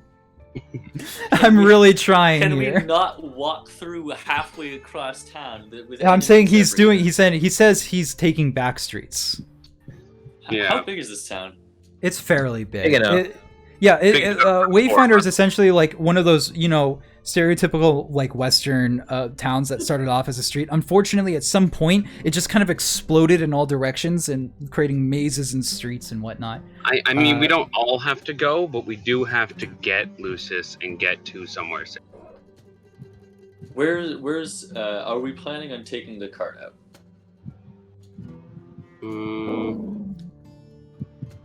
I don't think we're planning on. I think that we have to hunker down first, and then we have to figure.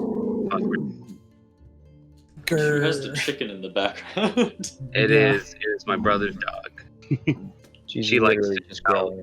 She likes to growl at the trash can. Yeah, like I said, I can get us around without being seen. He's just kind of like looking outside the reserve, and there's some people that are kind of looking at the fact that a shot was taken. But I think we're gonna need the move now.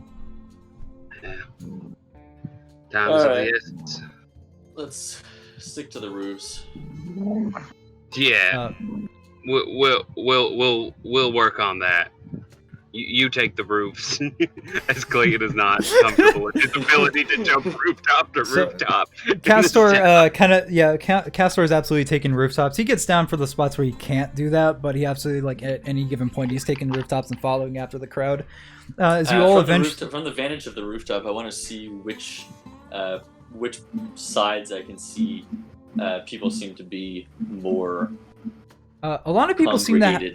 Yeah, a lot of people seem to be like moving away from the outskirts of town more towards the center. You actually, you see, it's far bigger than that, but you can kind of see like some people moving towards what you would have known by now is kind of like to be the town square. And there's some bandits walking around, but based on the information you got, most of them are on the outskirts, kind of holding down various entrances and exits. All right. Yeah. And after some time, you'll manage them. Lucius, you kind of got some flashes right now. You're kind of like wiggling around as you eventually do kind of like open your eyes with 1 HP. And you see hovering above you is Clayton Draze, who is currently like just patching up your wounds. Around him appears to be Castor, Simon, and this other fella that you aren't too familiar with, who has a lever action rifle. Is just kind of looking out the windows. Lillian is also by your side, kind of helping to patch up the wounds. Says, "Oh, thank God, Lucius! I didn't know what was happening to you. I'm glad your friend here came when he did and start patching up these wounds." Is the dragon born? Is he still around? No, he left right after right after that wolf got the shot on you, or sorry, the coyote. He left almost immediately. I was managed to get Guess everything. I wasn't really worth any gold then. Nah, I guess not. That's a point in your favor, actually, as it stands.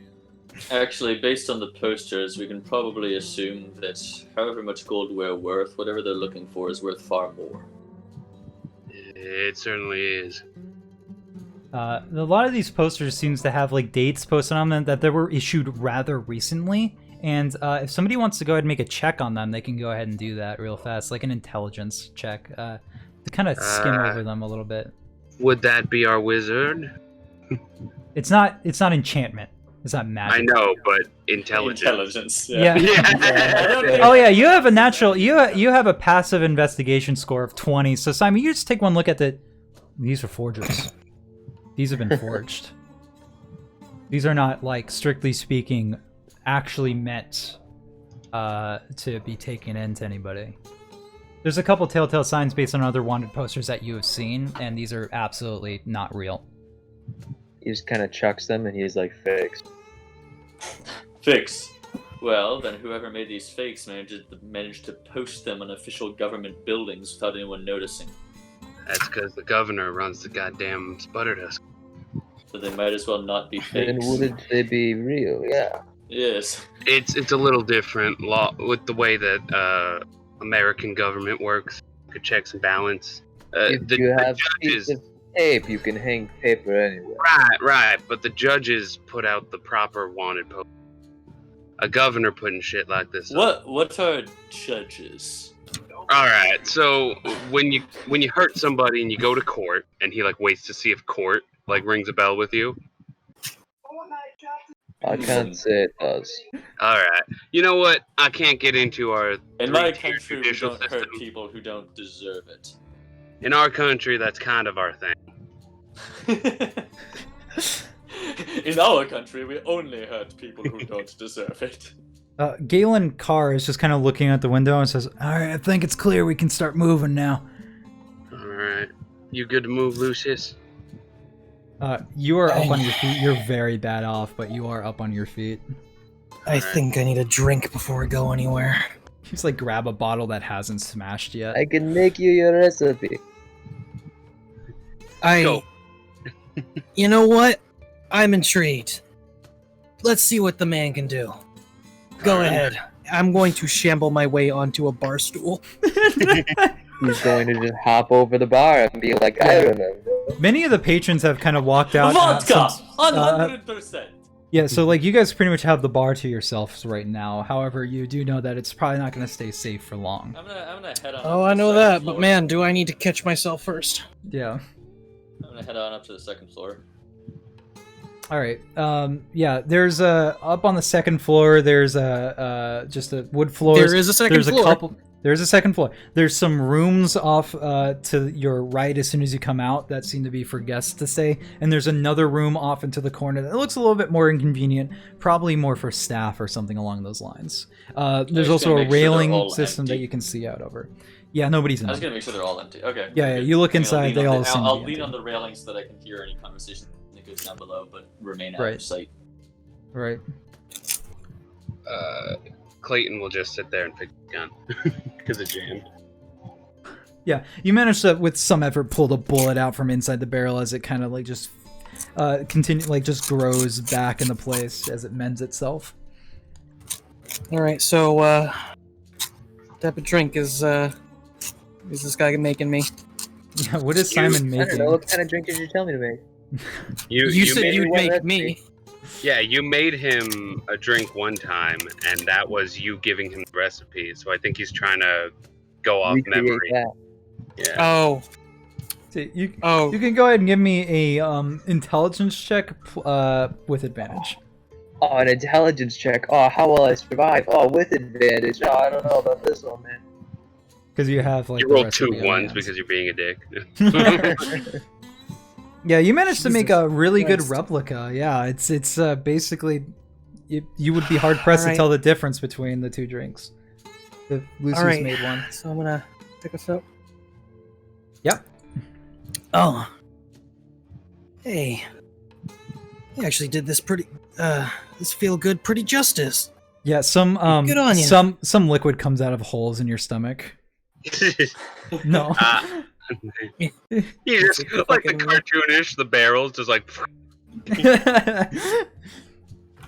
And Galen's just like, "Are we ready to move?" Where are we moving? I the Boars have a secret bar in town underneath one of the horseshoe repair shops. Clayton, you know the one. Yeah. We can hunker down there. I doubt they know about the place. It's the Boars only information. Alright. If you're willing. All right. So he starts leading you all down there. Let me give me just a second. So Galen leads you through back streets and alleyways, narrowly dodging Spudder dust and bounty hunter patrols. He brings you to a familiar horseshoe repair shop and hushes the dwarf at the main desk. He and the dwarf raise up a rug and trapdoor behind the counter that leads down a dirty set of wooden steps into a modestly sized underground bar with shabby furniture and an unpolished wooden floor. Several outlaws are scattered about, tending to wounds of varying degrees, and some look like they won't see the next day's light. By the way, the picture I just put on Discord, that's me right now. Yep. Yeah. I just moved back over to the front page and I saw that Lucius is dead on the ground there. Yeah. It's at this point that you guys can start beginning taking short rests, proper like. If you want, you can take a healing surge. Lives. Well, actually, you know what? So a short rest is basically the same as a healing surge. Yeah. So. Yeah. And I get my spell slots back. Yeah. So Galen fixes himself behind the bar in this dusty underground saloon and just motions you all to start sitting down. There's some things we need to discuss. Wait.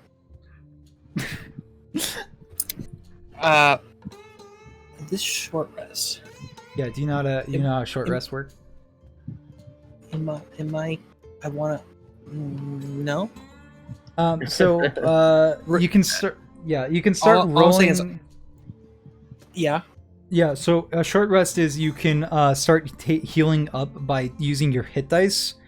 You at level 3 have 3, I think D8s for Bard. You can roll them one at a time. You can roll as many as you want, and you can save them if you would like to. But the idea here is that you're rolling them and then adding your Constitution modifier to them and adding that to your health. You're doing that as many times as you want in a short rest. Because of optional rules that we're running with, you get all your hit dice back after a long rest. Okay. And you can actually, on D&D Beyond, you can actually click short rest, and you can mark off all the die that you use. It doesn't roll your heals for you, though. Yeah, you have to roll them yourself. Well, wait a minute. Hang on. You can roll them in you can roll them on Roll20. Yeah. I rolled them on it the didn't. D&D Beyond thing. It didn't because it was roll there, anything. and it automatically selected the number. Oh, wait. Hang on a sec. Rest. Also, is Simon going to use Arcane Recovery to get a spell slot back? Yeah, it doesn't roll any dice. What? It doesn't. Yeah, you have to roll. Yeah, you have to roll that yourself. Well, you know what? I thought maybe the site would be a little intuitive and be like, "Hey, A little bit. No, but okay. we just added the ability to roll dice. No, so let's add it everywhere possible." D&D Beyond is absolutely just meant to be a character sheet tracker. It's not really. I don't really. But even weirdly, like the dice there's not an app on your phone that lets you character They're track coming it. out with one. They are, but it's not there yet. And you can, if you have data, you can just look it up on your phone on the website. Hey. So you're using all 3 of your hit dice? Yeah, I probably should. Yeah. Yeah. As Lucius says, you start patching up your own wounds and starting to clean them up with a rag that you found that somebody else was using, but not anymore. There's various other bandits 17 out of here. 19. Yeah, there's other bandits that are just kind of some are laying on the table, look like they're giving their last breaths. Others are just sitting in chairs, tending to bullet wounds that they have and some stab wounds. We took a pretty big hit on their way in. Sorry to hear that. It was none you did. Well, I mean, it was kind of your fault. But I'm not holding it against you. I stepped in where I was needed. Do you know what they're looking for? I have no idea. The only thing I know is that they're looking for your heads. They seem to be walking in here with these bounties. I don't know, it doesn't make any sense. 500 gold's too much. Bounties are fake. They are. Yeah, governor put up pieces of paper with glue on them. I don't think he ever intends to back what he thinks is his, but He don't deserve it. You think they're looking for something in particular, then? Yeah, I know what they're looking for. Well, they're looking for you. What do you think that you have that they need? Look, I know what I have, all right, but the less said about it, the better. It's dangerous as shit. Fine. I'll hold you to it. As the dogs start barking upstairs in the horseshoe shop. It's just magic, and it's bad magic, and not something you want a politician to have. Fair enough, I suppose. Well, regardless, looks like Big Jimbo and his boys made their way into town. They're taking over the place. I saw them setting up at the church, basically kicked the pastor on his ass right out the front door. Huh. That was when we got involved, unfortunately. Should've known that was a bad idea. I didn't realize that the Spudder Dust Gang has really grown in numbers lately. They're basically a fucking militia. Yeah. Thanks to the governor's generous donation. Well, if you guys want a drink, it's on me. He motions to the poorly stocked back shelves. And it's at this point that we can go ahead and take a small little break, because it is like 5. Yeah, it's about where we said we were gonna. Hunched over the counter is Galen, who is currently cleaning a glass, but not really doing a good job at it, because he's using a rag that had blood. He only notices a little bit after he goes to inspect it, and just goes put the glass back down and shove it aside. Well, he is gay after all. Yeah. All right. It's not how his name is spelled, but okay. Well, you can spell. I gotta you say, cannot. I thought this was actually. I don't know if I'd ever learned to read. That's an interesting question. I'm very concerned. Well, not everyone can have 20 intelligence, my guy. When I put you in touch with Theodore, I just like that we keep interrupting him. He goes saunters back. You know, I really like that too. Glasses again. No, we're ready. We're sorry. All right. I'm waiting for him to start talking again so I can interrupt him. So I'm gonna go ahead and mute everybody on the server. No. Oh, Clayton, I wasn't expecting this to happen when I put you in touch with Theodore. Yeah. Well, you know me. I got a specific knack for making bad deals and ending up in a little bit of trouble. Where is Theodore now, by the way? Actually, some of you might know this. Theodore, knowing that the bandit problem was kind of taken care of in the town, decided it was probably best to set up shop here for a bit. So there's actually a Grognak's Knickknack shop in town. Unfortunately, some things have happened just recently, so it's just a little bit. You're not entirely sure what his deal is right this second, but you can assume that maybe there's something going on there. Well, I would have assumed they went to him first, so that building probably doesn't exist anymore. It's on fire. No, well, as you can see, the boars took a bit of a beating. We ain't exactly fit for combat anymore. Yeah, he puts the bloody glass back down and just kind of picks up a bottle and just drinks straight from it. That's all right. No, I was actually kind of hoping you could help me out. See, I need to get my boys out of town. They ain't gonna survive if they stay here.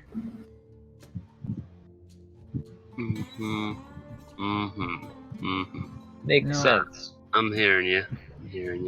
As much as I'd like to stick around and really stick it to the Spudder Dust, it's probably not gonna happen. Now, unfortunately, in the current circumstances, arranging travel is not really gonna be easy. However, I was hoping to send them upwards over the Riverdale. And Clayton, you actually know what Riverdale is. Riverdale is kind of like is an outlaw town just off the just away from the Sonoran Desert. It's so there's some vegetation and whatnot. There's like a river next to it that kind of gives it its name. It's a town ran and for outlaws. Right. And No in need that to explain town, Riverdale. I've seen the CW show. yeah.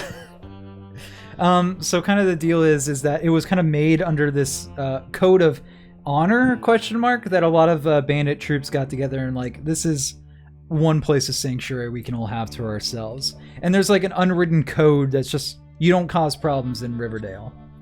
However, you do know that Spudder Dust was kind of kicked out of there a while ago. For so breaking their one rule. Yeah, they caused too many problems.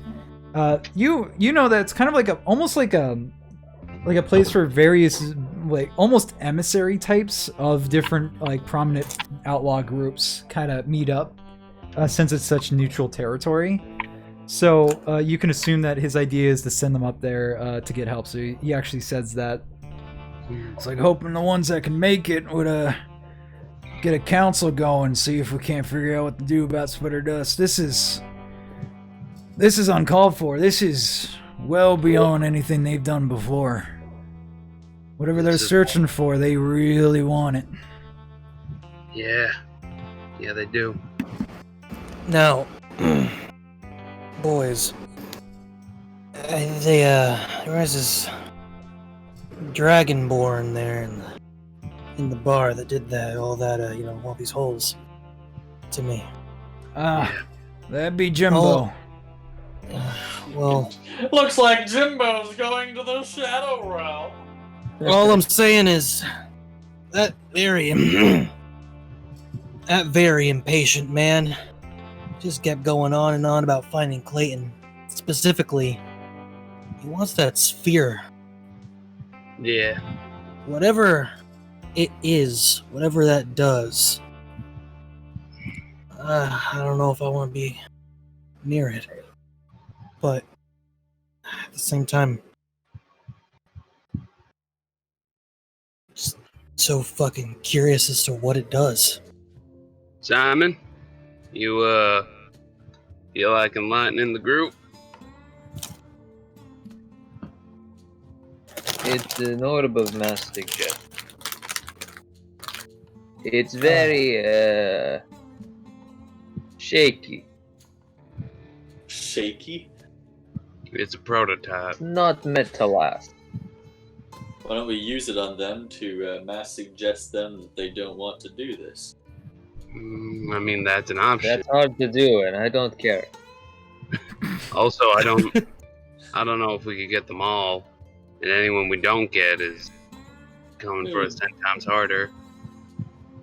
For something that we don't have? They clearly only want this orb. Frankly, in my opinion, there's no reason for us not to give them this orb. It's not likely to be used against us. It'll be used against good people, used against innocent. Something like this is just too dangerous to give to people like that, alright? I mean, which is why we're keeping it, being a paragon of law and order. It's not about I look pointedly at Clayton as I say this. It's not about law and order, alright? It's about doing the right thing. Not every law means that you're doing the right thing, and not every time you're following it doesn't mean you're doing the right thing. I'm sure these people move through completely legal channels, but still ain't right. Aren't you the same man that does not fight until he's hit? Shouldn't you understand not wanting to be hurt when you've done nothing? I don't fight fights that aren't worth fighting. But you'll fight the moment you're hit. Naturally. If we can stop these people being hit, no one has to fight. Fighting ain't a bad thing. Fighting is not a bad thing. Fighting the weak is a waste of time. I mean, that's why no one's hit you, huh? Tell it to God. So, what are our options, boys? I mean, can't give it over. We'll just use it for bad. I don't know about destroying it, but all I would think is that just cause more harm towards us, and we'd be dead men. Yeah. So well, if we can't get rid of it in any way without actually giving it to them, and we can't destroy it per se, I would definitely still suggest using it to get out of this town. They don't need to know that it's no longer in use. They'll simply assume we still have it, and we can fuck off, do whatever we want. We can lead them on a wild goose chase for as many years as it takes for them to get bored of it. And ultimately, even if we were to fail, and this device falls into, in your words, evil hands, it will be completely inactive. It's got a few charges. Well, I'm sure we'll run into a few people on the way out. So how does that thing work? You just channel it or something? Yeah. Do you have to be attuned to it? No. Nope. You just have to pick it up, know what you're doing. It's... Wizard, do you know what level incantation mass suggestion is? You would have known from the identify you did on it originally that this is a 6th level spell. This is generally out of the range of most spellcasters. Okay. It's very difficult and not as useful. Alright. Hence the orb does it for you. I feel like whoever this Barnes fellow is, if he's a high-ranking government official, he would have access to better ways of doing this. I'm guessing this is some kind of prototype. As you've mentioned, it's unstable. And That probably means that there are illegal. likely more of them somewhere else, Nah, or someone is producing them. We took care of the only people that can make them, and we burned the plans. So, best hope is that only one was made, and that we have it. Really wouldn't be looking for it this hard if they had more. Well, I can't fathom the minds of the uneducated, I say with my 10 intelligence. So, what do we got an idea? But what do we know necessarily about who's leading the Spudder Dust gang? Governor Barnes is the guy trying to keep His him in the second pocket. in command. Is he the top of the pyramid though? It's no. Yes I don't and no. know too much about Barnes specifically or his interaction with the Spudder Dust gang, though I do know a fair bit about them themselves. I know he uses a special soap because it's softer on his. That's weird. I don't know Maybe he was why born would with you it. know Maybe that? it was Maybelline. We met a few random characters. I talked to someone that knows he uses a special soap. That sounds very convoluted and stupid. I don't know why they would tell you that. Did you pay Well, money because for they that information? They proceeded to tell me that his second in command is much more secret. Barnes has a They don't- second in command? Yes, I believe his name is Coulter. I think Colton. It's Colton. Colton Clayton. John Yeah, is what you know the name to be. It's not Clayton, it's Colton. he's very. Clayton's the second in command. He's the real evil villain now. Ah! Everyone roll initiative! Eldritch Blast! Yeah, you don't know he's too much very, about. You don't know too much about Colton. You weren't able to get too much information because he seems to be shrouded in a sense of mystery. But Well, that's this what you do. Barnes fellow seems to be a worthy target for the time being. Cut off the head of the snake and the rest will fall. Oh, he is sure. not dead. I mean, it would explain the funding. I mean, hell, these He's guys also are a walking politician. around I with. can't imagine he's incredibly competent in combat. No, but I can imagine he's paranoid enough. That's keep assuming people you around can him hard. get to him. Last I heard, Barnes ain't in town right now. Barnes lives in this town. Well, I'm he sorry, has a Barnes house lives here. in this town. He has a I house figured here, and he he has manages some things here when he's around, but most of the time, no. Is he not the governor of this land? Wouldn't He's he be governor in of this Lexington, or is that land. a separate county? Yeah, Or fucking you whatever? might find a I better don't chance. I don't of- understand your peasant American governmental systems. Yeah, you would There's find not a him lot more that you in understand, do you? Yeah. 10 intelligence, Big Dab. Yeah, but he says it. Yeah, absolutely. Yeah, you would find him better in Lexingdale than you would down here. Like I said, he does have a place here, but other than that, Does he have people at the place? I'd imagine he probably has some person hired to upkeep the place, a groundskeeper of some kind. what are you thinking? Raiding his house here? I mean, if he's not likely to be here, we could get in and out quickly. See if there's anything of interest. Here's my mass suggestion. We got 3 charges of that magical item. We use 1 on the folk in the mansion, or whatever his abode here is, to get as much information out of him as we can. We use 1 to get out of town, and we use 1 whenever we find him to distract his entourage so we can take him out. That sounds too much. I don't know. Listen, I really don't... Like, I'm failing to understand here. How far up do you think Barnes is? He's just a politician, sure, a grubby one, but... You really think he's behind all this? He's the one calling the Spudder gang to look for it. I don't know if he's 100% in command, but right now he's our best. Wait, this doesn't add up. So what? You told me about what you learned about on the train, right? That he had hired them to secretly take it under the guise of a train robbery. So he was pretty secretive there, right?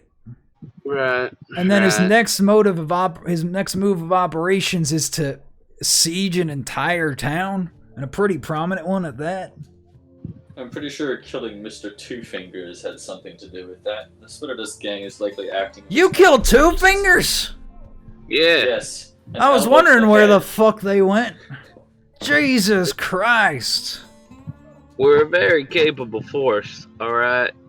Well, I'm not so much worried about you taking care of him. He was a snot-nosed piece of shit. He was bound to die one day, but Jesus. That would explain why the Spudder Dust Gang is in full force here. You basically spit in Jimbo's face. Yeah, well, I got a nasty habit of that. Here's their problems right now. The Spudder Dust Gang on us no matter what. We got this governor who hired them, and you know what? The Spudder Dust Gang might not be the only people that he hires. Whether he's on top or not, he could at least have some information onto why he wants this orb. And maybe, if there's anybody pulling his strings, who he hails to. I don't want to say we gotta put Spudder Dust to the side, but we might have some big problems. Who has the orb right now, speaking of which?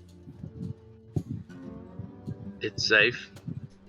Just like how Castor is constantly switching between Oriental and, I know! It's hard! Okay? It really is. It's hard to listen to a bunch of Western accents and then not adopt. Not slip into it. Yeah. It's not so bad. Yeah, I was gonna say this. We got one who's fine. Very well. I will speak like a Japanese accent from now on. Except I'm gonna slip into French if I do like a fake French accent. yeah. I do that. Oh, My name is Castor. Shoot my gun. Enchanté. Enchanté.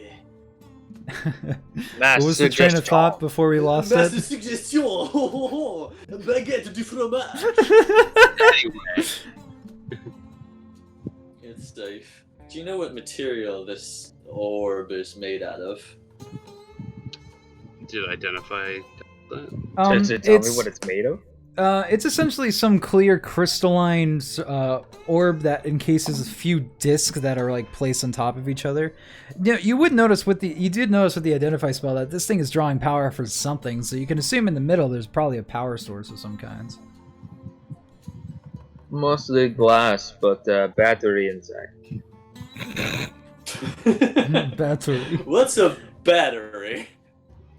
Oh, that's Would right. you This like is Western. It's a very magical thing. Don't worry. Produces electricity out of nowhere. Have you heard of a Tesla coil? You can assume that the power source Tesla is. You can assume that the power source is absolutely one of those crystals that people use for figures. shit like that.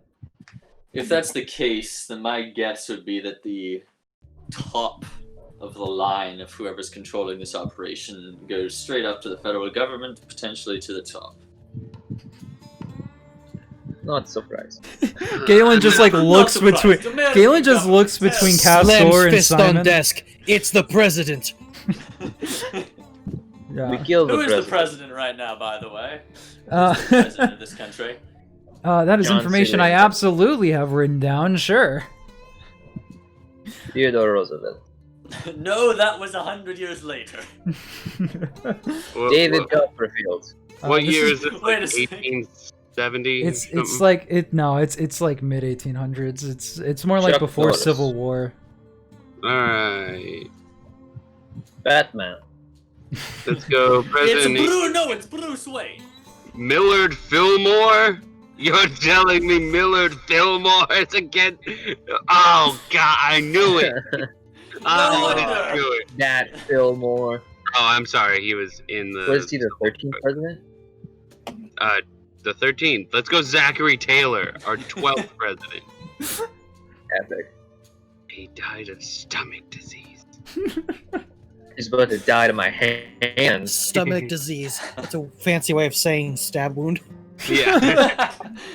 Yes, he had Exploded from a steel tumor in his stomach. He had an intestinal blockage of my entire fist as I just kind of kept jamming the knife in. Let's go and turn this into kill the president.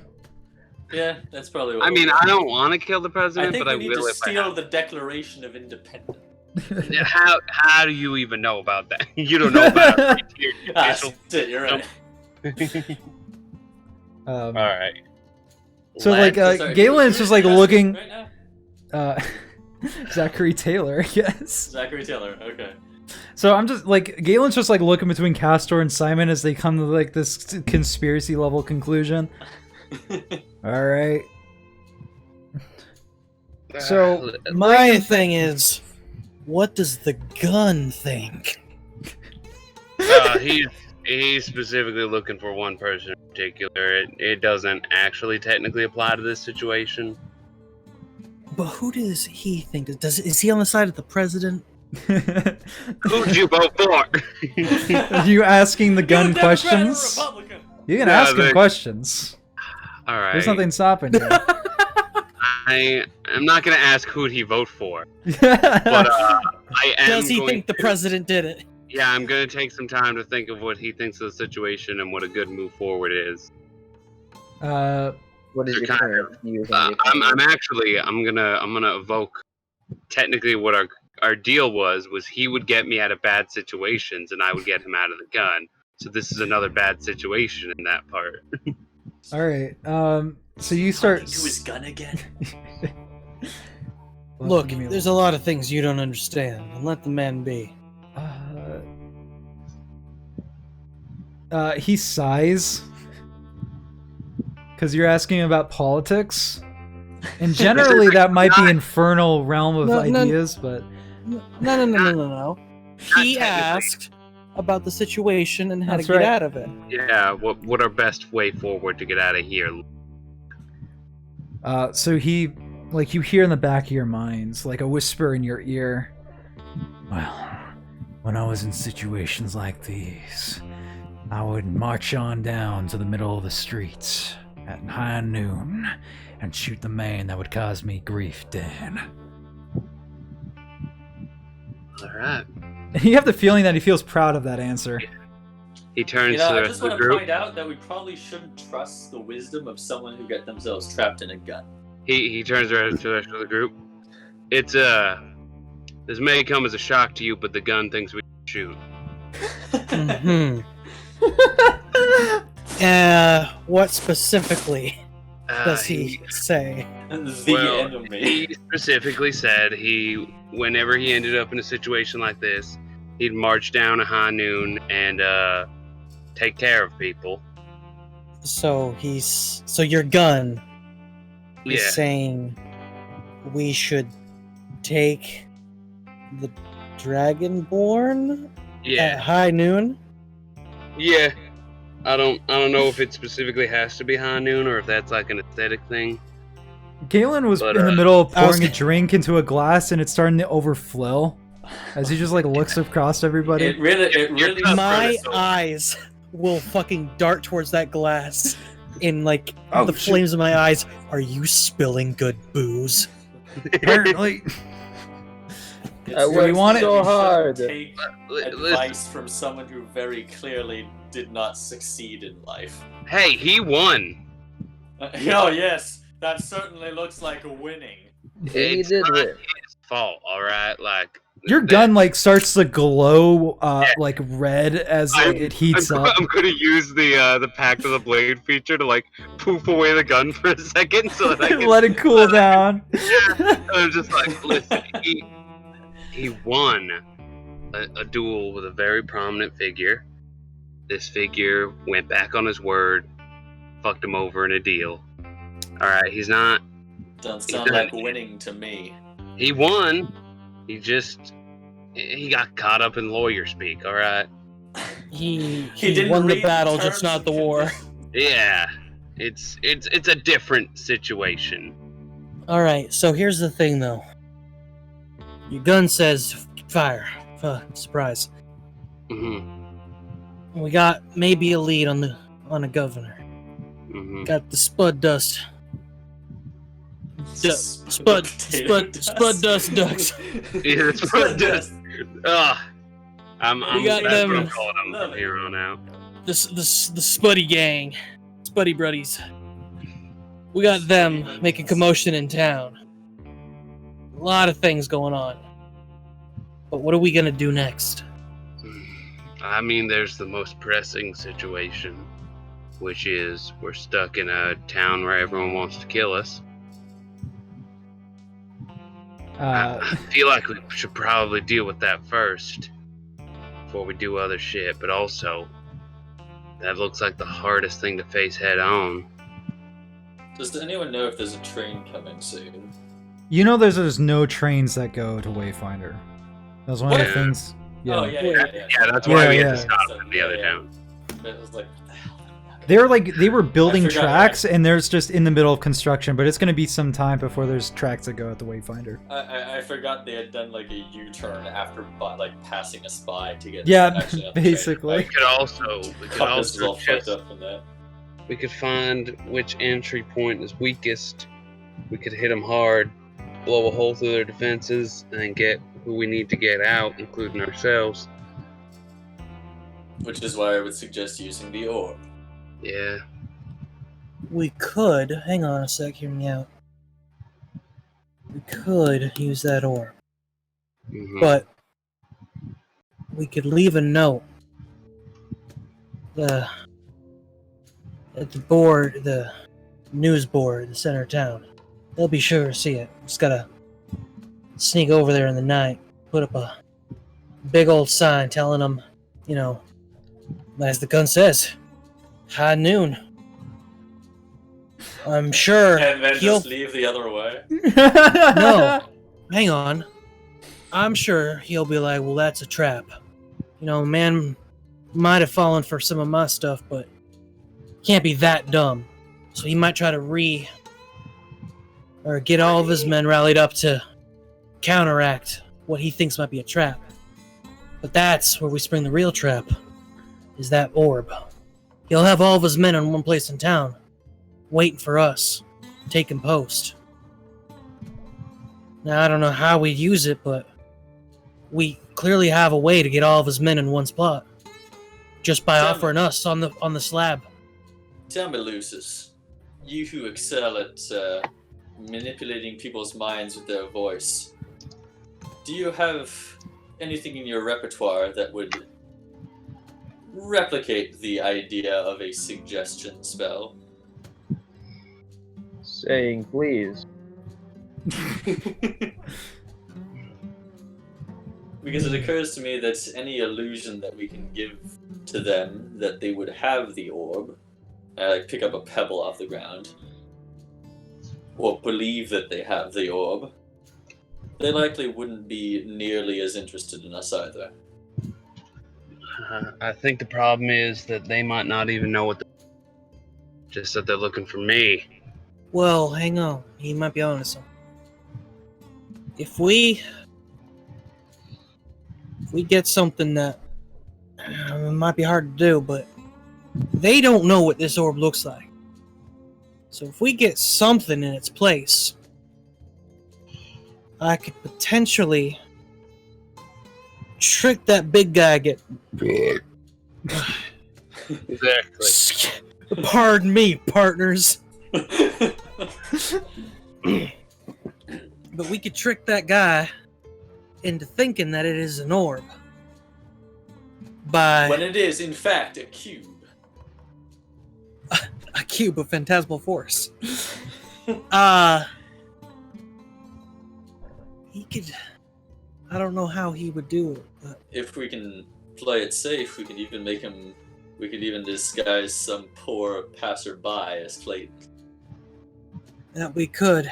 And we could say that Clayton would deliver the orb, and as long as that guy is near that person, he'll full on believe it's Clayton. Yeah, just... maybe rally up some poor soul from the jail cells who's done something wrong, so if he does grab the orb and shoot Clayton, well, at least it won't actually be Clayton. How about the sheriff? I mean, it's his job to protect the people of the city, ain't it? The sheriff? Jesus! You have some high hopes. To which I would think the man should live. Whereas we should offer up someone who, honestly, I could care less about. Yeah, Galen's just like, the sheriff doesn't even know how to tie his shoes. So, think he can take care of easily it. pass for Clayton, is what you're saying. I'll have you know I do tie my own shoes. I think my intelligence shoes are isn't Velcro. high enough to start to sick burn. It's certainly not, as my intelligence stat is higher than yours.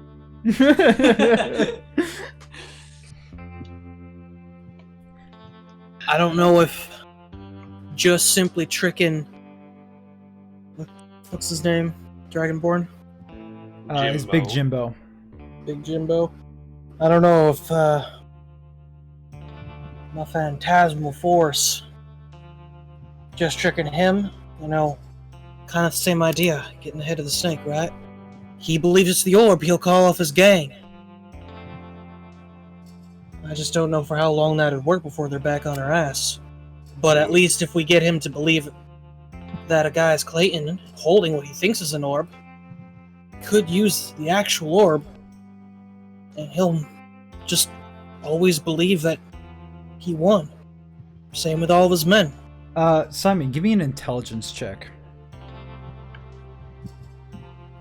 Sure. Arcana, if you want to use that. That's even higher. Yep. Even higher! Something doesn't quite string true about how the spell works, but you shove it off. Yeah, he's just like, I'm sure. So. Yeah, I'm sure it lasts That forever. seems perfectly reasonable. That's kind of the thing, like, yeah, I'm sure it lasts forever. And that's kind of what catches you. It'll It's like, last well, long- whatever. It'll last long enough for us to get out of town. Oh yeah, sure. I don't think any of us believe that even if we put this Big Jimbo, I can't say his name seriously. Even as Jimbo. Mr. Jimbo believes The that, Jimbolator. even if we successfully convince in some theoretical state that we convince the Jimbolator that he has the orb permanently, Mr. Barnes won't agree, which means we're not out of the woods. One way or the other, we need to get to the bottom of this, which likely means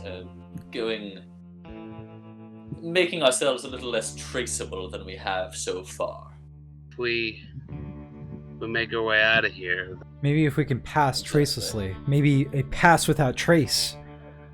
which none of us have. So thank you, random god. No problem, bro. The point remains that if we're dealing with the quickest problem, the one that's most likely to get us, I mean, I like Lucia's suggestion. Get us out of here more than anything else.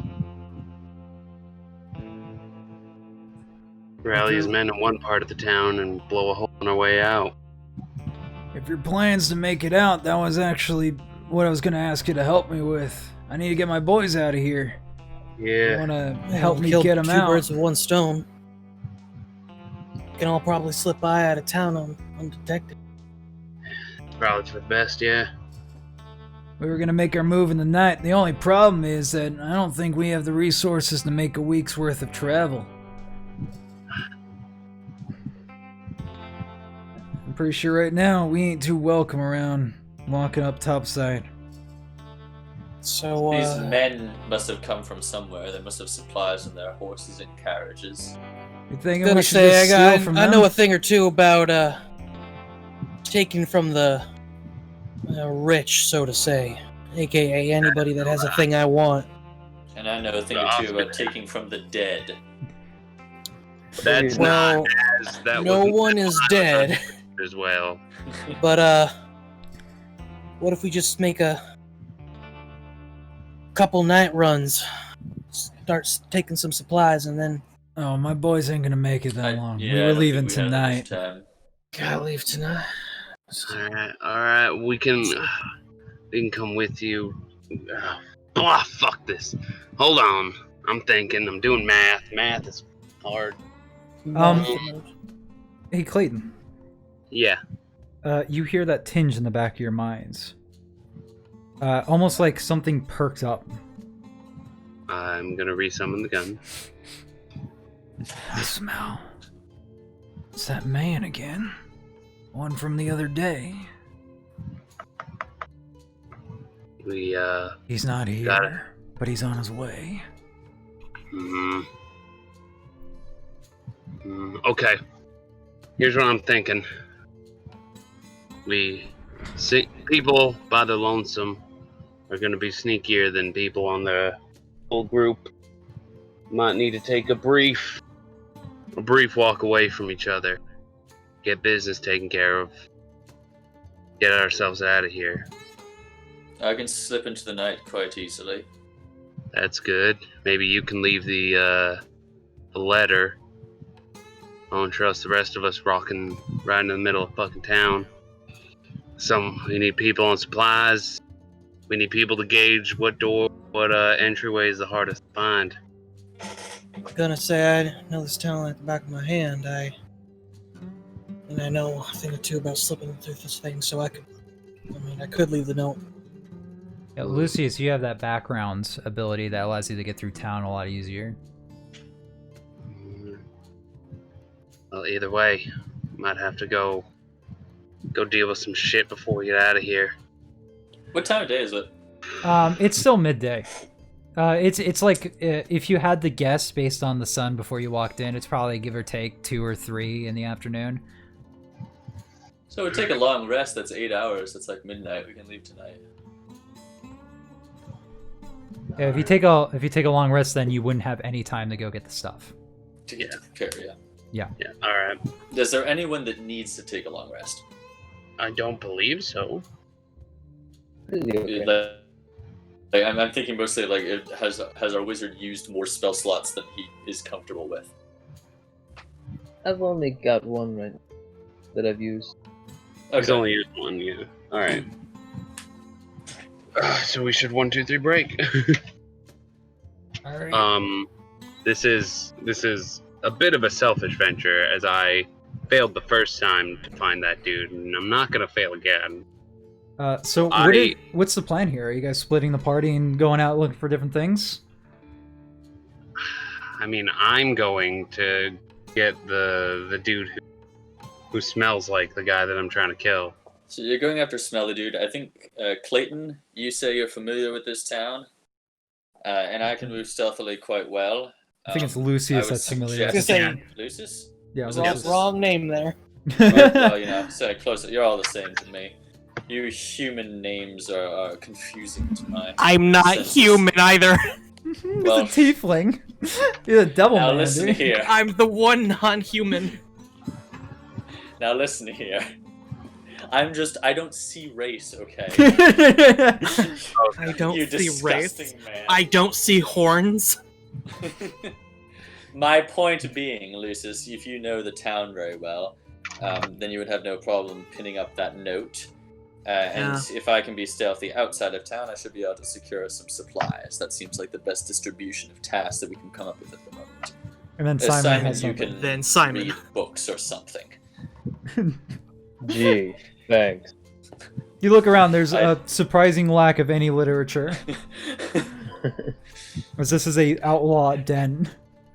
I take out some of my wanted posters. You can read these. They're copies of There's the like ones he already has. There's words on them, I think. He just kind of. I I like don't ignores understand these weird hieroglyphics. I He don't. looks I don't at it know for like if, 2 seconds and it's just like, they got your nose wrong. They did.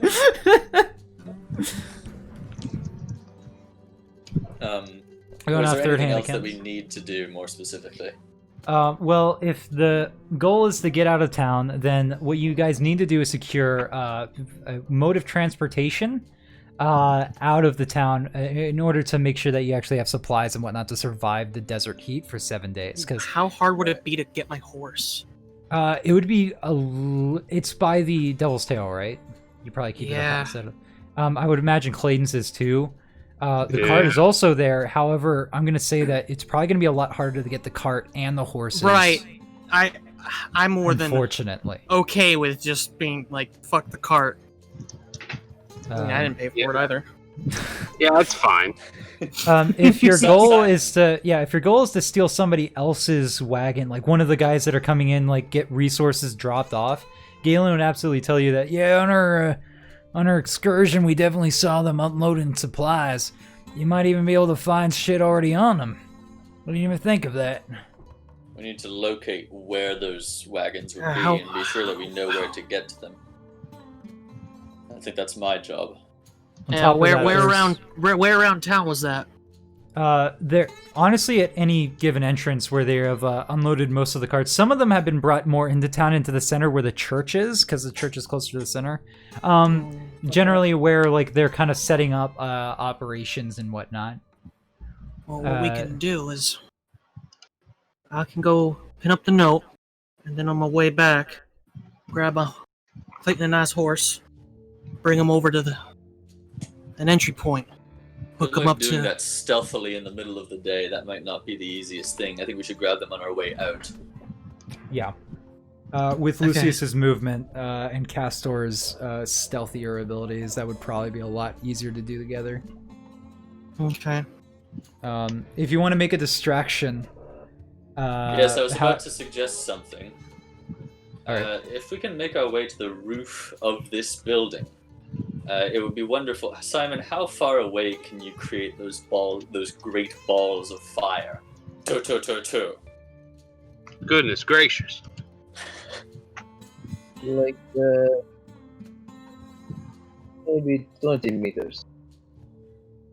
Meters? This is America, damn it!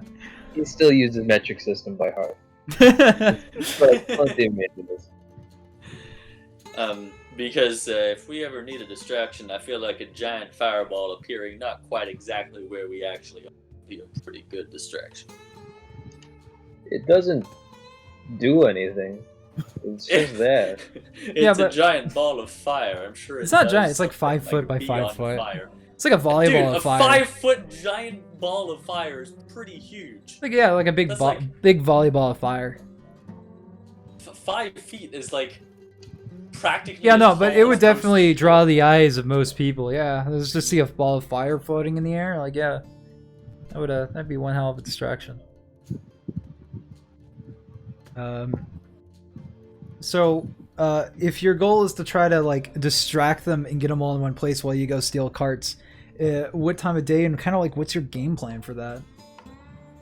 To try to lead most of them to the center of town or something like that, because you could try the poster and see if that works. So we're I leaving mean- tonight, right? We are If leaving. that's your plan. You could absolutely, if you guys wanted to, stick around, because you said even yourself that you wanted to check out the manor that the governor uses when they're here. Let's do that right now. You just put the poster up and tell them to meet you in the main street at high noon. High moon. noon, 3 hours ago. High Yeah. noon. High moon. Yeah, like midnight. You ready for a midnight gunfight? Sunset, That's new. Me and my Yeah. band. Oh yeah, sunset at sundown. Hell yeah! sundown. Oh, we could do that. Yeah, that's a. And like as the encroaching darkness hits, you can start like, okay, time to go get horses, hook them up to this other cart, and take the fuck Yep. off with all these injured All people. right. So I'm gonna write up a note. To Mr. Jimbo, the avarice sinner of greed. So if you want the orb, meet on Main Street. We'll be there at sundown. No. No. Remember, we were supposed to bait them into a 1v1. That's obviously a trap, so no we. It's assigned Clayton. Yes, it's Oh, gonna be do you signed want- Clayton.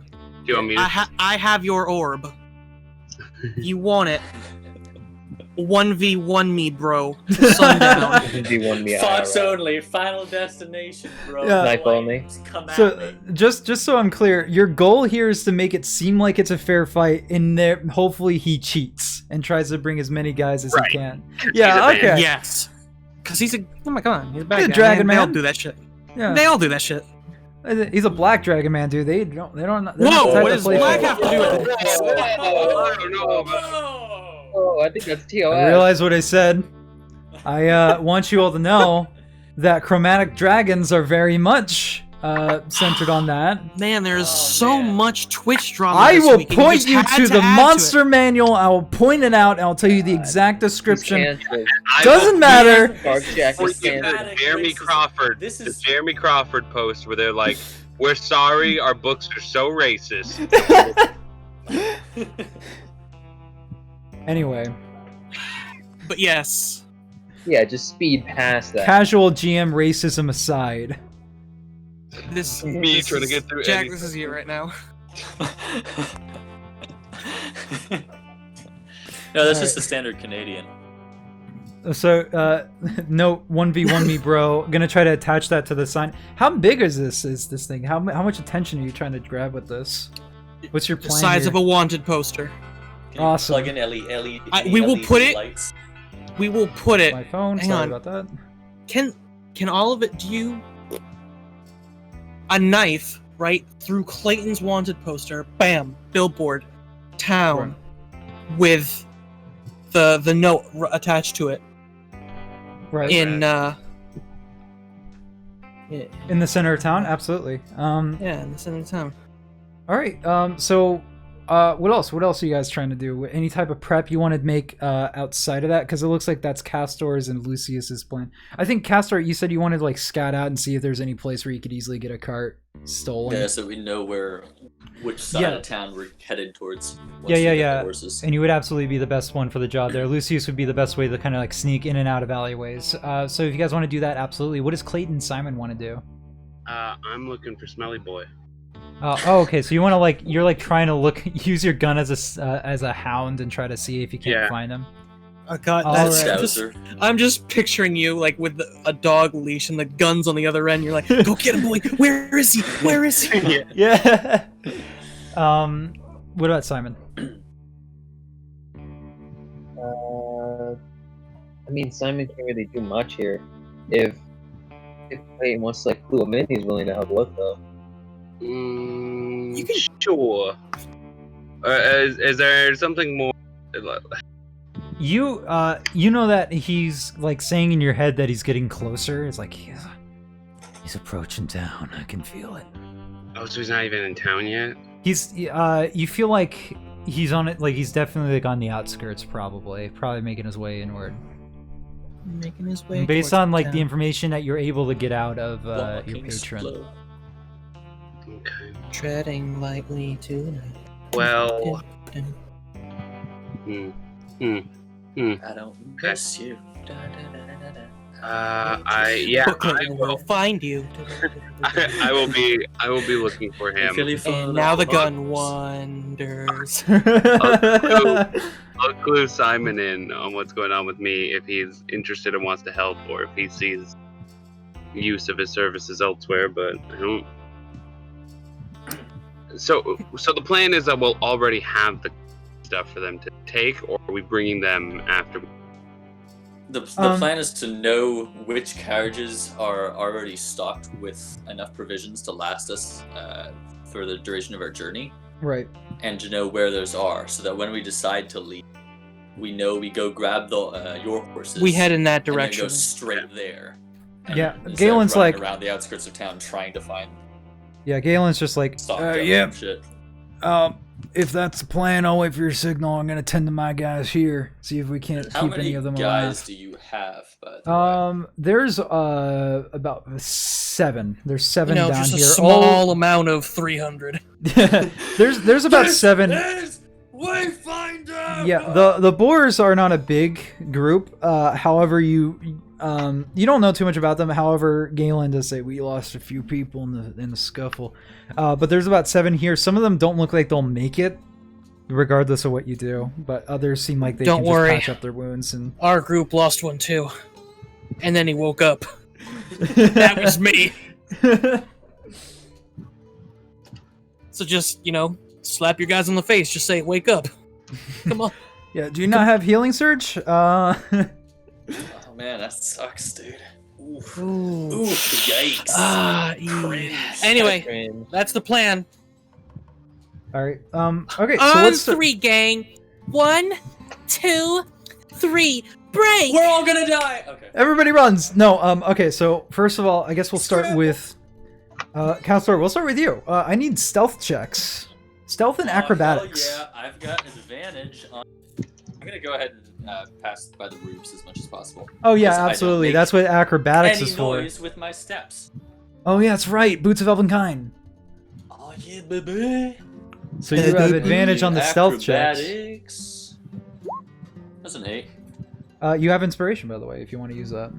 That's true. That's true. I want to see what my stealth rolls are before. Well, Yeah, you can do that. Oh, I forgot You can stealth first, acrobatics later. yeah, I'd rather do that. to edit Let me go and my skills on. advantage. Good thing I'm noticing that now. It's a 19. Because Yeah, I'm like, that's I'm really looking good. at my D&D Beyond sheet. I'm like, man, I have some great stats. And then I go to the roll 20 pop out. I'm like, where did all my numbers go? So the acrobatics is a little lacking if you're trying to go by rooftops. The stealth is really good because, honestly, most people's passive perception don't go that high. No.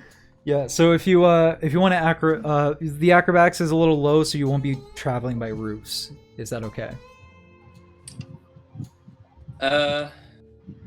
Yeah, I think so. So you're like rushing around time. This is like a montage speed right now. You're try to perch on some roofs, but you're not able to like kind of like keep that consistent as a lot of buildings. So some are very inconsistent with the distance between one building to the next. It seems like a very chaotic building layout for this entire town.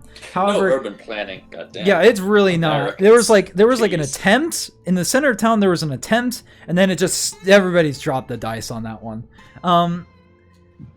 So you managed to like skirt the outskirts of the town, kind of looking at the various scaffoldings they're kind of building into like certain buildings. You see some people with hunting rifles, like bolt action rifles, manning them, like kind of scoping out along the way. None of them seem to see you though at all. Some people are still doing some construction. A lot of like the common folk that live here kind of just like are staying as far away from it as possible. Some places you see some carts, but with your stealth, go ahead and give me an investigation roll. See if you can't find a really, really good one. 7. Okay. You're kind of like looking around. You most of the time you travel by yourself, so you don't know how much would really be great for a lot of people. So you pick out one. It seems to have some barrels in the backs. Maybe they're filled with water. Got them barrels in the back. So maybe there's crates full of provisions. Maybe it's full of nails. But you spot a couple that you could probably wing and get you and 7 other people. Well, you and 8 because Galen's included in that. Onto a single cart and try to rush them out. I mean, maybe if some of you walk alongside it. So it's just along those lines. You definitely find some carts. Is there anyone around these carts right now? Yes. Or Each looking- checkpoint okay. kind of has like 2 guys posted on the top, just kind of like looking out with rifles, looking out and seeing if they can't find their quarries. You got some people down on the ground with some coyotes on chains that they're kind of like woven around. There's like around each one you see like there's about 2 in each like sniper's nest, and then there's like a few bandits with guns that are like holding dogs on chains. So it's like 3 on the ground, 2 up top, and that's pretty consistent across all checkpoints around the city. Ugh. So you think it would be pretty tough to go through any of these? If you were to like just bulldoze your way through, it'd be really tough. You said these buildings were like semi under construction. So there are buildings that already exist on the outskirts of town, and what they're doing is they're just kind of like making makeshift sniper towers into the walls of those buildings. How sturdy do these makeshift sniper towers look? Oh, what's sturdy? How much force would one have to apply on one of the legs in order to make it Listen, topple? this stuff is not meant to last. You could probably blow out some support beams and they go toppling over. Does it look like it would be feasible to make it topple onto an enemy or block in line of sight of something? Like, You would have to time it and line it up, but absolutely. Cool. I will definitely keep that in mind. Yeah. So with your investigation through that, you definitely found an entrance point, assuming that the plan to distract everybody goes through well enough. Can I, because I know my investigation fucking sucks. Can I check the behavior of the guards to see if there's any that seem more competent than the others using insight? Yeah, absolutely. Go ahead and roll me an insight check. 23. Jesus Christ. You see into the eyes of your enemies. No, generally, it seems like the ones that would be the most tough would be the ones in the sniper towers, because there's no really clear way to get to them, and you know those guns probably pack a big punch. However, pretty much the downside here is that the dogs seem to be sniffing out for people. So, in that case, you might have some trouble. That would probably be the biggest problem, is trying to get 8 plus 4, so 12 people past these dogs would probably be the biggest problem. It was less about like seeing how competent they were in terms of having to fight them, but more like. Do any of them seem stronger than the rest? Well, more that the more competent guards would be stationed to guard the more useful commodities. Are you like checking this amongst like all the other checkpoints that you've checked? Yeah, basically. Okay, some of them look a little more like there's probably too many people. And then you found one checkpoint that seems to have like some of them seem to be doing okay, but then there's just one guy that's just kind of like joking around. It's like, fuck this place, man. There's nothing to really do here. And everyone's just like, can you fucking get to work? And he doesn't. Carl. And it's kind of just like bringing down the workforce on here. So he kind of has this aura that permeates amongst everybody else that kind of makes him a little more lax. The dogs aren't sniffing around. They're just kind of like hunkered down, drinking some water. Do I notice any of the dogs sniffing occasionally at the carts? There doesn't seem to be any carts coming in and out anymore. There's just like... No, like sniffing at the carts that they're guarding. Oh, you know what? Yeah, absolutely. One of them like kind of lazily gets up over the carts and starts like trying to gnaw at one of the crates. Isn't able to get through it. Yeah, absolutely. That's the one. So My work here is done.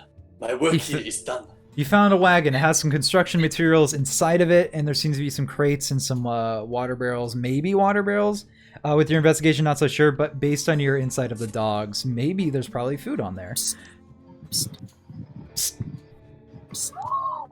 Alright, my work here is done. I'm gone. Alright, Lucius.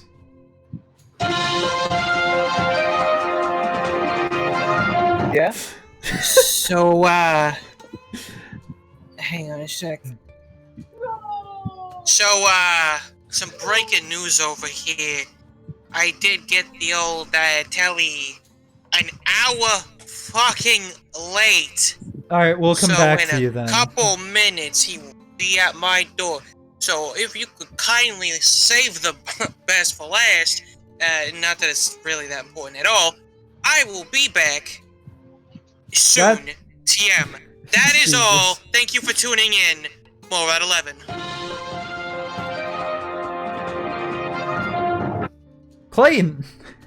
Yeah. Are you bringing Simon along with you? Did Simon want to come? Yeah. Alright. So you and Simon, partners in crime, taking up the spot of Lucius now. You're kind of like you're like, you got your gun out, it's kind of like glowing around, and you kind of like hear the words, "This way." And I'm gonna need to make you group stealth checks between the both of you. All right. It's a good thing Because you're I'm so trying good at- not to get seen, which is gonna be really bad if you do. Oh, you know what I could do? Yeah. How good is your stealth, Simon? What is stealth? My stealth is a 1. Okay. Roll better than a 9. I just need half of you to succeed. Are we at disadvantage? Or No. did we just I roll? accidentally rolled advantage, but that would be a 9. Yeah, I know it would how be to a 9. help you. I'm Well, gonna don't use worry. a pack slot, and I'm gonna cast invisibility. Oh my god, are you gonna... Can you cast it on both people? No, sadly. Oh, okay. This is so just to protect you. Well, that's to protect I'll you. say I that could- that gave can you cast the it on- advantage then. That gave you Well- the advantage because they can still hear you, like, clamoring around. Also, I could just cast it on Simon instead. You can range do is that if touch. you want. So do we want to bank in your advantage or my advantage? My advantage was good. Probably your advantage. All right, so we'll do one cast of invisibility. On Clayton, that And- lasts for, you know, the hour. marathon time. Who cares? Also, it lasts an hour, so. Yeah. Simon, give me a stealth roll. Natural. It's a 9. That's a 10. It's a little bit tough. A lot of the main bandits seem to not really care about you. Like, they don't seem to notice you. Anyway, that's 10. You know what? That's right. It was a group stealth check. So Yeah. in this case, yeah, Clayton, like, disappears, and then he's like, follow me. And then you're like, where? So you just, like, follow the voice that he keeps constantly giving you. You're like, stop! Well, not that loud, but, like, you stop and there's a patrol that comes by. All right, move. So you're kind of coming up, and eventually you are approaching the center of town.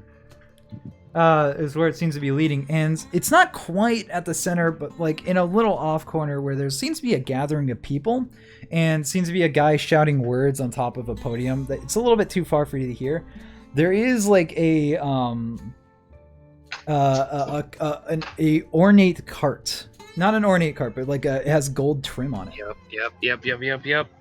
I remember this. And when you get close to it, you smell a rank smell in the back. It is putrid. I'm gonna approach invisibly. Yeah. So you like let stay behind Simon, and like you walk Yeah. up over here, and there seems to be like in the back of the cart there's like some flies buzzing around, and there's a sheet that seems to have something underneath it. I'm going to approach invisibly and kind of see if I can. Oh yeah, absolutely. So you lift up the sheet, and you see the rotting corpse of Draze with a bullet straight through his head, like a bullet hole straight through. If you want to check underneath the cart, you would absolutely find the 6 dots. The 6, yep. Yeah, it is absolutely the same cart. Following your gun more leads you to the church. So I'm going to ask you how you want to handle this, because it seems to be pointed towards that way. Like Burn down the dirt. Like inside. into the church we go. Unfortunately, there's guards all around it, like I knew- heavier patrols. You are invisible, so if you want to go alone, you can. I will ask Simon if he would like to risk getting caught and going in there or staying behind. I like the risk. All right. All right, so it's gonna be. Then I will roll my stealth. All right, you roll yourself the advantage, Simon. By the way, if you have inspiration, you're allowed to share it if you want. Sorry, I think you have inspiration. So if you fail this roll, I just do. know I that have you 1 have point it. of inspiration. Yeah. Here we go. So that was an 18. 11. General Yes. passive perceptions. Remember, that's what it's going up against. A lot of people have higher than 11. So maybe roll it. It might be a good idea. Yeah, I make enough jokes. I'll use this inspiration. Perfect. Love to see it. Okay, so we're using Help, 11. So Killing it. It is group stealth, so you're kind of like tumbling over, and Clayton's just like, calm down. As you're kind of approaching, unfortunately you're bringing Simon, so you can't quite get to the front without being seen. Unfortunate. However, there are windows on the church, and you can kind of peer through after you kind of like let a convoy go by. Then you like scooch on over, and you see through the window there seems to be a black half dragon, hulking man with the hat. The general description that we got before at the beginning of the game, that would be Big Jimbo. Mm-hmm. He seems to have his shotgun. He's just loading it, and he's next to his dire coyote that's just kind of like cuddling up next to him a little bit. And he just like pats it heavily. But behind, there seems to be a man approaching. You've seen this man before, Clayton. Yeah. And he kind of like just kicks in a door. It's just, Jimbo, what the fuck are you doing? And he turns around and he says, well, I'm just doing what I'm paid to do. Your job was to get the orb on the fucking train. Your job was not to take over Wayfinder. And he like kind of like backs off for a second. It's like, fucking Christ, what the hell? This is a logistics nightmare. Big Jimbo just kind of turns around to him and just like, what the fuck was I supposed to do? Some punk-ass Clayton Draze got the orb. I know about Clayton Draze. Drevis had enough to say about him. Listen. The second that this finds its way to Governor Barnes, you're fucking finished. Your entire operation shut down. You're not gonna be behind bars. You're gonna be at the bottom of a ditch. And at that point, he gets up, Jimbo, and just kind of like gets in his face. It's like some acid dripping from his mouth onto the floor. And he just whispers to him, I hope you have the power to back that up there. And they just seem to be locked in this gaze. Coden, I know what your employer wants from me, and I'm getting it right now. I'm just teaching some punk asses a lesson, is all. Fine. I'm gonna stop by the governor's mansion. I'm gonna go get something out of it, then I'm out of town. If I see, if you're still here by the end of the week, there's nothing I can do for you. And then he like walks out, and Jimbo goes back to sit down on the table, back on a pew, and just starts cleaning out his gun some more. All right, I'm going to try to go around back, see where Colton leaves. I'm gonna follow him. Yeah. So you're let's see here, 1 second. Yeah, your stealth checks are good. So you're maintaining the invisibility, and he does start walking downtown a little bit into like a more. There seems to be a much bigger place. It seems to be a lot nicer than the rest. It even has a stone foundation on it. As he walks up and opens the door, or tries to open the door, it doesn't open. He just kicks it in and walks right in. You want to follow after him? Yeah, kind of like pat Simon, just kind of like tugs him a bit in that direction. Just let's go.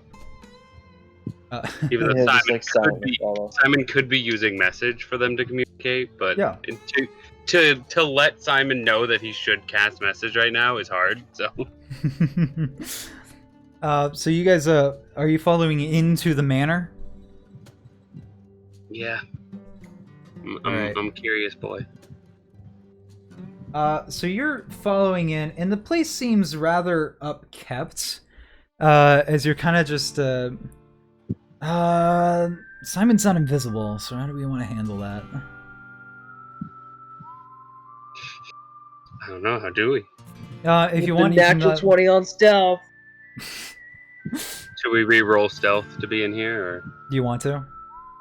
Go ahead. I feel like that's the best way to handle this. All right. Easy, dude. luck. I'm not even stressed out. Not even stressed out. Bam. So Clayton, you realize that he like instantly makes a football. So yeah, let's go right in, and then you stop him. Mm-hmm. Maybe not. Yeah, I hear like boom, boom, and I'm like, you know what? Oh my! Yeah, you God. push him out of the way. As like you're still like if you were visible, you would be visible in the doorway, but he like turns around, starts looking out, doesn't see anything. All right, and walks more in. Puts a finger up to Simon, or Simon can't see him. Just kind of like, I got this. You're fucking bull in the china shop right now. He's like, I'll be back. Okay, I keep watch, whatever.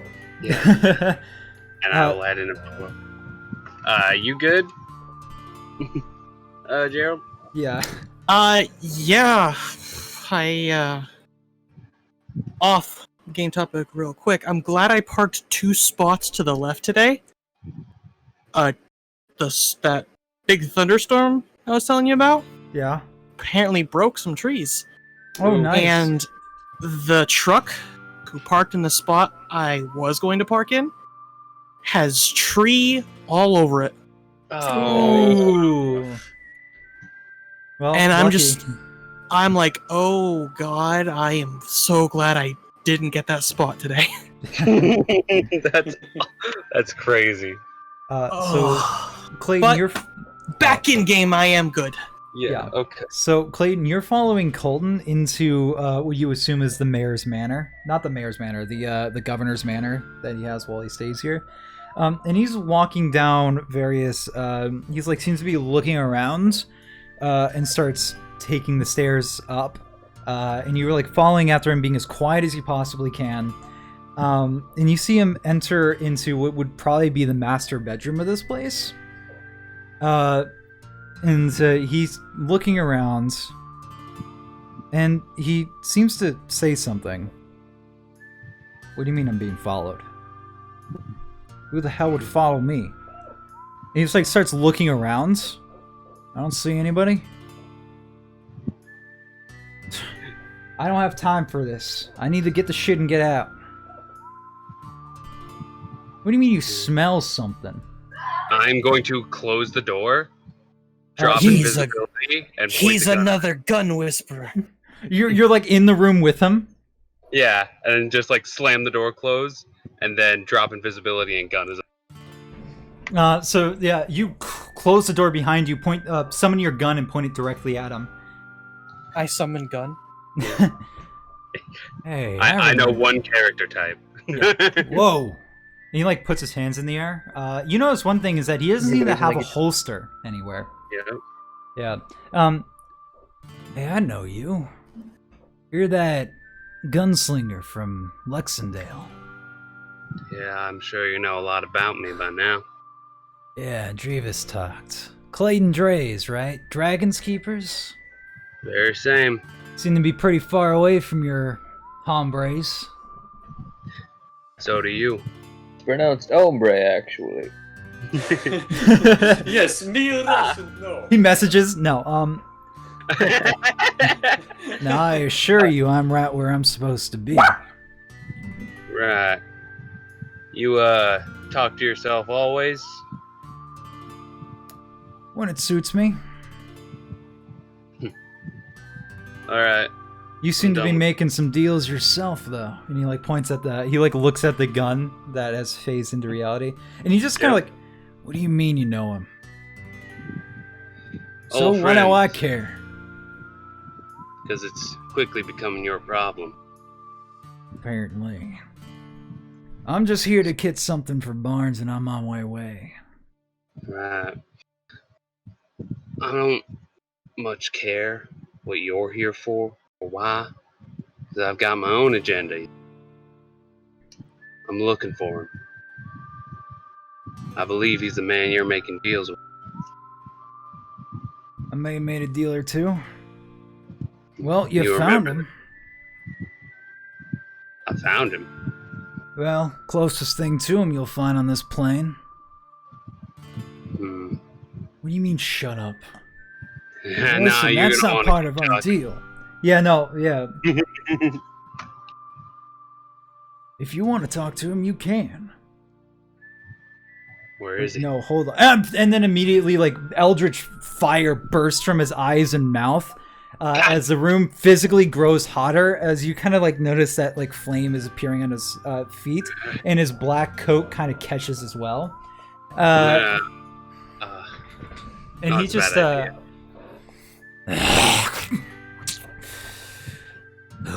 Let's Cage. The hell are you? as, like, fire's constantly bursting forth from his eyes and mouth. I'm Clayton Draze. We haven't been formally introduced. I'm sure you know my friend the guns. I'm aware. You went back on a deal. I did exactly as I said I would. Nah, that's not how this is gonna work. And You what went do back. you think you can do about all this?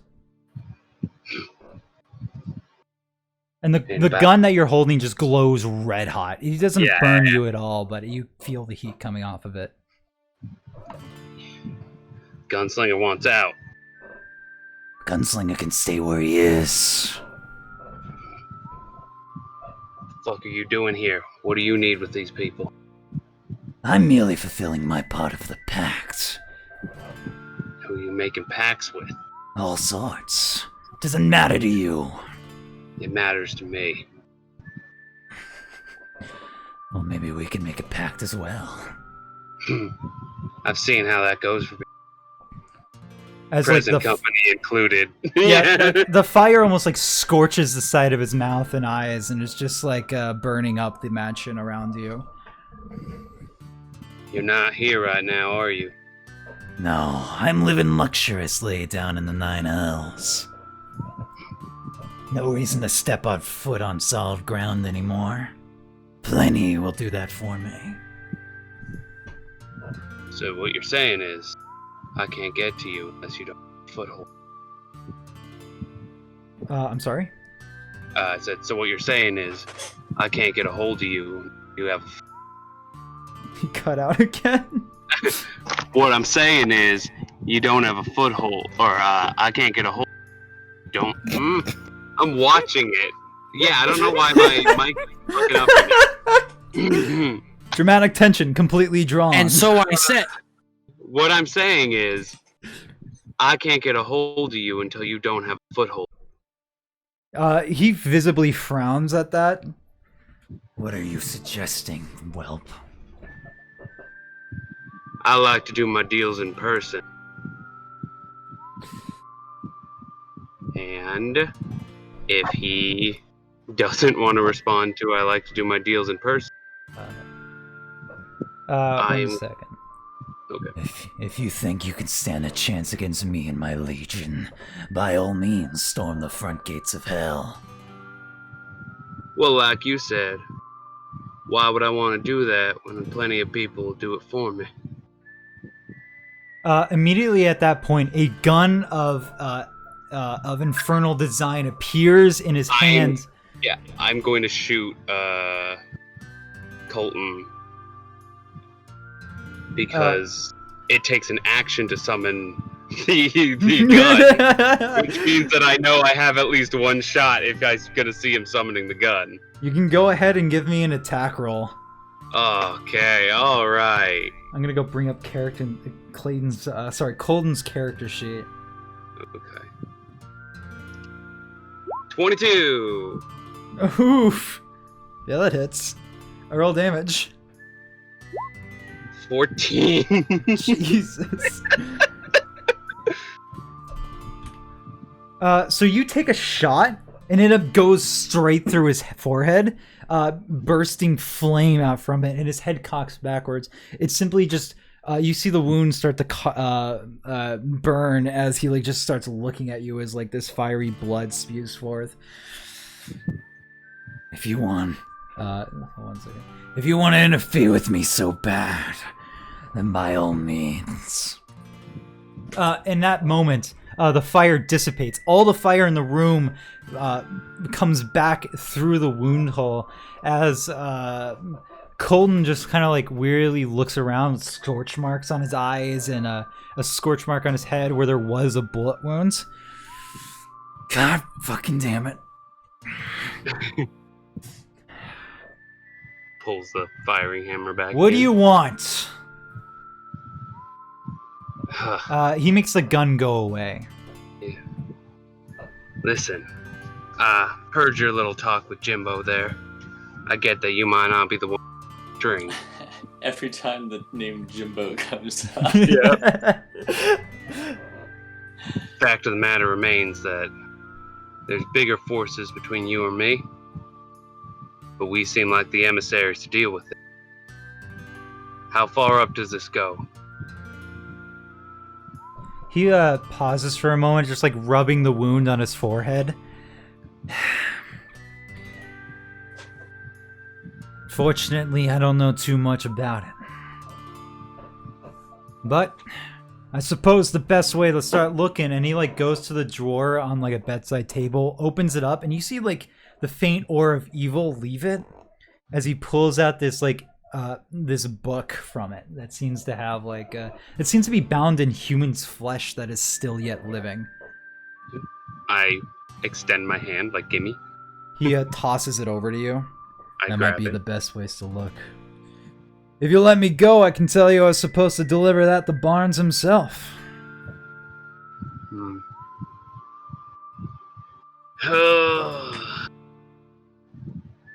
I'm thinking. Alright. So, out of character, what are we thinking? By the way, Simon, you absolutely heard the gunshot, and you can like start coming inside if you want. Okay, I was a little bit. Yeah, Uh, yeah. questioning that. He's gonna try the door. Yeah, you just like walk right in, and you like open the door, and there's Clayton and this guy in black clothing that you've been chasing down. Dos vidania. Yeah, Привет! and now there's two of them. Yeah. Seems like I make better friends than you. Friends are overrated. Says the man with very few friends. Got me there. He's like just continually has his hands raised. Simon, So what's the deal here? what do you wager? We let him go? Let him go about his business? Or do we... You know... We don't let him continue, right? hmm. Yeah, That's I the point. feel like it might be better Even to magic throw missile. proper. Let's get it. Roll initiative! Don't waste. Alright. I was gonna say, don't waste a spell slot. So I'm just gonna go bring this up. I'm gonna clear this out. Yes. Yep. Alright. I'm gonna go ahead and Good thing you're roll. token. I'm gonna go roll Colton's initiative. I only got a 10. Whatever. I rolled that. Yeah. All right. It did not show up. We're friends. He got a 0. Yep. You have a 9. So he like uses. Clayton, do you because you didn't act first? Do you want to like run this down from the point that Simon would have, or what's up here? Yeah, I'll go from Simon instead Yeah. of... So you cast from- magic missile. Let's get some better music for this.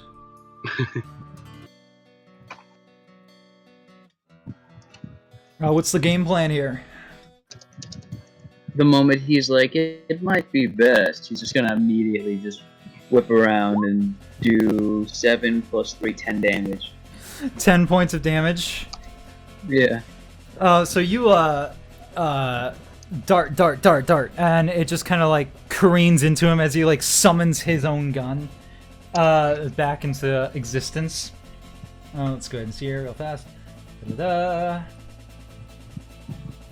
Let's see here. What do you see as a bonus action? He goes ahead and cast Hex on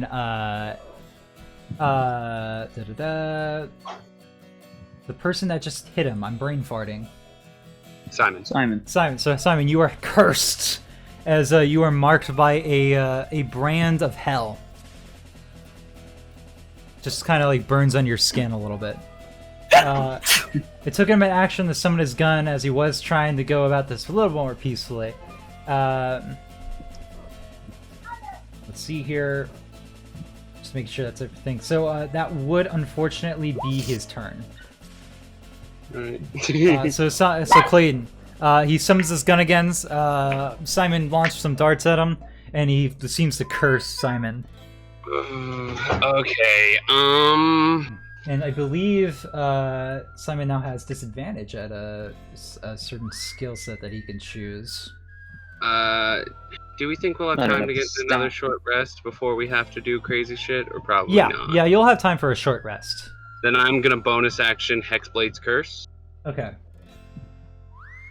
So he's now hexed himself.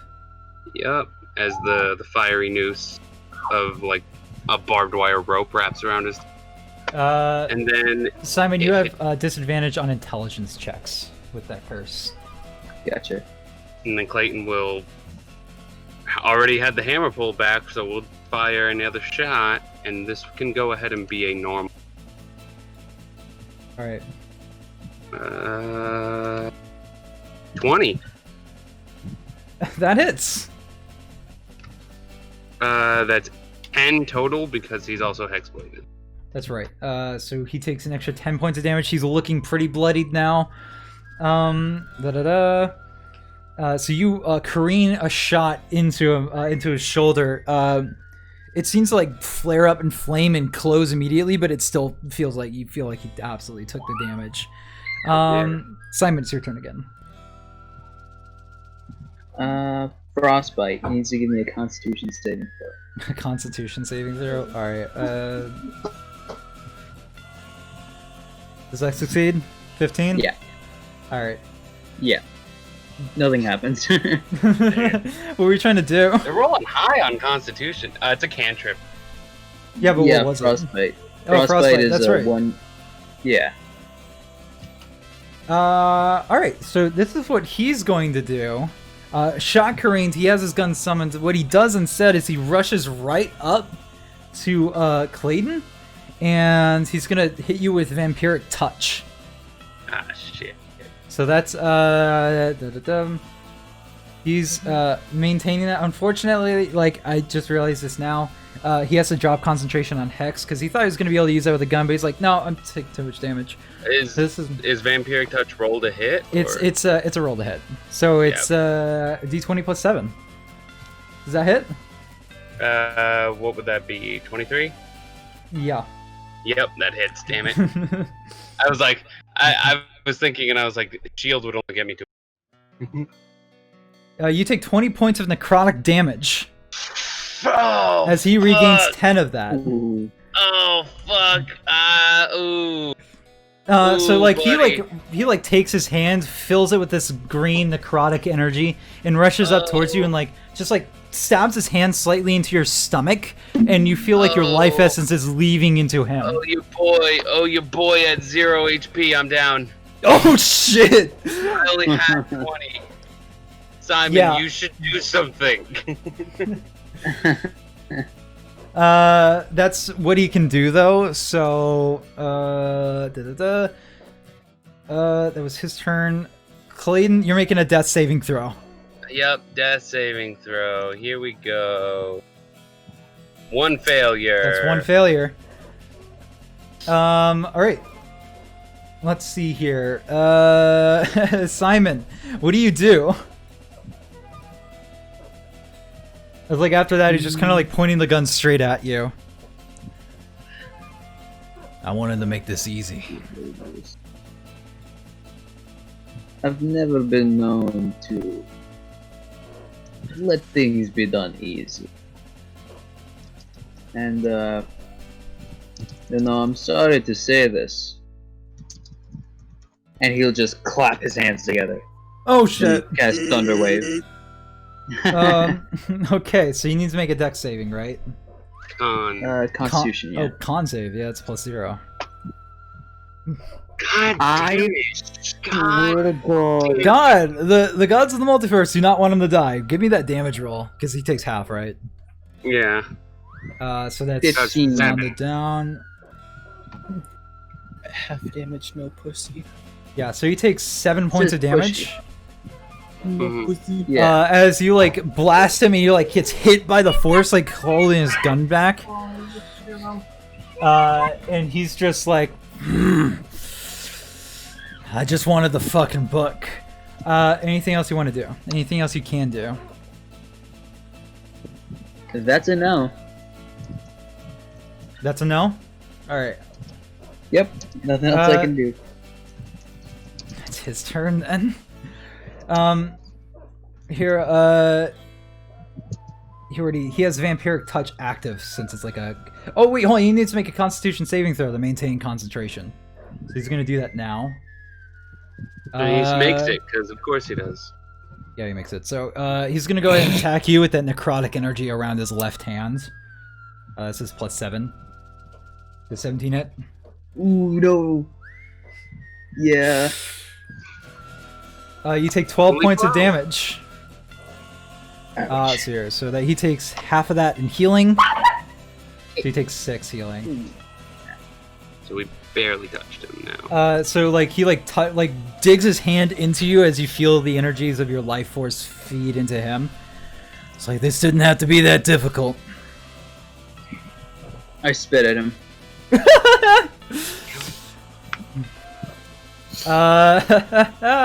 Clayton, death saving throw. Death saving Natural throw. 20, natural 20, Oh no! Oh, I think I'm dead. Clayton Draze. That's 2 fails, isn't it? Clayton Draze. No! My employer. Is there anything we can do? I mean, I can't stabilize you. Does anyone have an inspiration they could give me? I can do You that. hear from can the do that. distant the drums Alright, of the cool. heartbeat. yeah, so okay. like yeah, One yeah. inspiration. You know what? Usually they don't work on that. Absolutely, go ahead. That's not immediately It's dead. That's still one It's a fail. failure. It's a That's not failure. immediately dead. As the drums Well, beat You know into what? like into Simon, the afterlife, maybe- you feel Simon, hell. maybe. Yeah. Simon, maybe just give him the book and let him leave. It's I was just holding it in one hand, so just let him take the book. And Yeah, go, so lady. like you hear the drums of the afterlife call to you. You feel like the hands of hell start to clamp down at your throat, and then all of a sudden, you manage to cast that away. Good buddy Castor. As you feel, Castor, you feel like a debt's been I repaid feel like in a way. someone needs my help. You feel yeah, you feel like somebody owes you a debt for some reason. You don't know why. Yeah. Strangely. As we bring ourselves back into the heat of this world, Simon, what's the plan? Is Colton bloodied? Colton is no longer bloodied because he He's keeps fine healing now. off of you. He is a picture of perfect health. No, he's hurt, but he's not like bloodied, A unfortunately. picture He just of points his like perfect health. he just like pulls his hand out of you and just like, give me the fucking book and I'll leave. I only ever have one spell that does damage. I'm doing Burning Hands. Oh my god! God, no! Boom, Dexterity save. boom, boom. Oh, his dexterity modifier is +5, so it's only a 10. It's Fails. +10. That's yeah. So that's 11 points of fire damage. It just goes careening into him. He aims it like directly at his stomach and just like blasts through him. Yeah. Now he's bloodied. However, Was that more than half of his? Concentration. more than half? Concentration. oh, that's right. Yeah. It's not more than half. Unfortunately, this guy's Damn like it. much tougher than that. Like Simon, figured. you know that you've heard the tale about Colton. You know exactly why you probably weren't supposed to fuck with him. Yeah. That's an 8 plus his con, which is 0. Unfortunately, the spell fades. The necrotic energies around his hand dissipate with the flames. He just gets up and it's like, God fucking damn it. God, what does he do in this moment? He used up both his spell slots. Leaves. He could Goes always home. You know what? go for Fuck the this. fucking- Yeah. And he disengages and he goes to run out the window. He just crashes out through the second floor. Save me. Yeah, I'm immediately going to Clayton. Yeah, so you give me a medicine check now. Please be good. Above 10. Well, don't worry, 3. because I have a -1. Just let him roll the death savings though. It's better. No! Alright. No. It's an 8. No, that's a D10. That's not a D20. That's a D10. Oh, You rolled them. oh, the turn Yeah, order. you're a cock die. Therefore, you know Roll what? again. Fuck it. You know what? Fuck it. Just double it, and then it's a D20, and it's an 18. Oh, I'm Clayton, stable. you are stabilized and you're gonna wake up in 1 hour. 2 days. Ah, okay. So the Simon's just putting pressure and trying to like close wounds, and he's That's like, the "What is happening? wrong- What is happening?" yeah, this is better. So Clayton, you're kind of just like held up, like in the room when an hour later you come to with a point of health. Anyone get the name of the thing that fucking hit us? But you do have the book. You have the book. Alright, I'm gonna stow that in my bag real fast. I'm gonna be like, I'm just gonna put my hand on like either side of Simon's shoulders, and I'm like, you are the best goddamn hire I've ever found, and I don't care what it pays. You're sticking with me. You got that? Do not touch me. You know what? Fair. And I like take my hands off him, just like, oh, that fucking sucked. All right, let's get out of here. Let's go. You begin making your way stealthily, moving back down the alleyways, trying to make your way back to town. And you got the information you came here for, but you get down to the hovel where you are currently tending to your wounds. If you want, you can go ahead and use your healing surge now if you want. Probably be better Yeah, than waiting. I'll do a healing surge right now because shit, dog. Yeah. It's a 9. All right. You regain 9 hit I'm points. only bloodied now. Just You're not looking that great, and you gotta wait for a short rest to get that back, which we Yeah. might have here in a moment. So it's just like, and by the way, you also like after a short rest, you also get a hit die back as well Yeah, as I any know. that you spent during it. But I'll wait down here, and I will just hand the book to Simon. And I'm just like, figure out what the fuck this is, please. Breathing material. Yeah, you can. Finally, there's a book in here. We'll come back to that in just a moment. Alright. Lucius, unaware of everything that has transpired, What are you talking about? you you begin making your way downtown. I need a couple checks. I need a stealth check from you. Do I get advantage knowing that I grew up in this town and know every... You didn't grow up in this town, but you do know your way around urban sprawl. That's right. like That this. was the town we were at before. Yeah. So if you want, you can go ahead and have advantage, because you do have the urban stuff kind of down. So you need stealth and what else? Just stealth. Or just... For now, just stealth. No. Good thing you had advantage. Hmm. Yeah, so with the speed uncharacteristic for most, you managed to duck your way out of this maze-like town and managed to get to the center of it, where you actually notice one thing. You see Simon kind of like huddled around and like looking around as he goes off somewhere else. You know that they're kind of doing their own thing right now. But they're about the church area, but then they move off somewhere. He moves off somewhere else. You don't see Clayton around. However, with your plan is to get the wanted poster pinned on the board without anybody noticing. However, while you're doing that, you notice that there's a crowd formed around, not at the board itself, but around that area. And while you're kind of like sneaking to the shadows and you like actually do manage to go pin using a dagger, you just like pin the wanted poster into the sign with like obviously a lot of Clayton's stuff scribbled out in a declaration of a showdown. However, you do note, you hear some things going on. There seems to be 2 of these hulking orcs on either side of this upper podium. And there's they both have like great axes on their backs. On top of that, there's also like a guy that seems to have more guns than he really has business owning. He's got like a couple, like 2 revolvers at his side, 2 revolvers on his vest. He has 2 hunting rifles on his back, and he's just generally talking out to the crowd, just like holding up the wanted posters that are the ones that they're passing around. It's like, These ne'er-do-wells are the reason why you and your lot are under such scrutiny right now.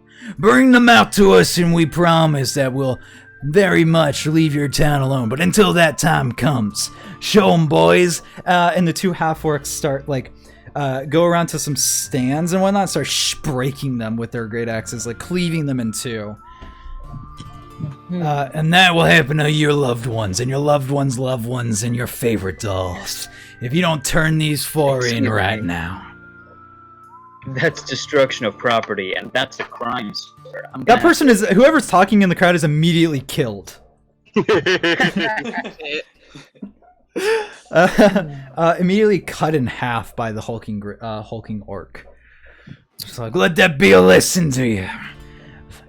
You find Clayton Draze, we want to Where's lie. the sheriff? That person is also. That's the sheriff talking. It's just like, where's the sheriff? And he like kind of hunches over and like starts weeding away through the crowd and away from this whole ordeal. One of his deputies grabs him by the shirt and just pulls him back and stands him back up. And that's pretty much the scene that you see. When the crowd doesn't seem to be like they just see the sight of horror and just like, I see that my plan wasn't really put to. It seems that my speech really didn't spur those in the moment. and he says, Go and get the contraption, boys. and the 2 orcs pull a giant tarp off of a thing that was previously concealed, and you see an old western Gatling gun mounted on top of a cart. And he gets on it and he just starts unloading into the air. Like by cranking it from the side, and he just starts screaming like a fucking crazed lunatic, and all the townsfolk start dissipating. And he stopped for a moment because you like kind of got yourself out of the way. As one of the orcs goes, boss, what's that on the board? And he goes, what are you doing? I'm trying to be intimidated. What the hell? He like kind of like walks down over, notices the wanted poster and takes it. Well, I'll be. It came right to us. All right, go get Big Jimbo. All right, we'll go get Daddy Jimbo. Never mind, I'll do it myself. Can't you name them something less retarded? No, It Jimbo's sounds the like only one with everyone's a retarded talking down name. to this guy. He chose the name. You chose the name. It is He's one that like, will I spark. It could've was like, this will spark fear into the other outlaw factions and all the people This of the spark land. fear into the crowd and a hunger for me. Yeah. So Lucius, you realize that the bait has been taken as you weed your way back down underneath to where you actually find Simon and Clayton, as well as Castor, who have all kind of come back after their scouting. Well, Clayton I looks didn't pretty say I was shit done off. in that area yet. Oh, what else do you want to do? So, he does not know I'm there. No, nobody knows you're there. You're kind of like Right. sinking down to So the shadows, I'm able to keep yourself hidden. gonna whisper some things into his ear and cause him to laugh uncontrollably. Which guy? The guy who found the poster. See, the orcs, they're already going to get Big Hoss. The message is already being sent. This guy, just to fuck with him, would make him Yeah. piss his pants laughing with Tasha's hideous laughter. Alright, I need what's a save on that? We just need to make wisdom. the save. Well, he made it safe. Well, He like chuckles to himself and a little bit like out of character. It's like,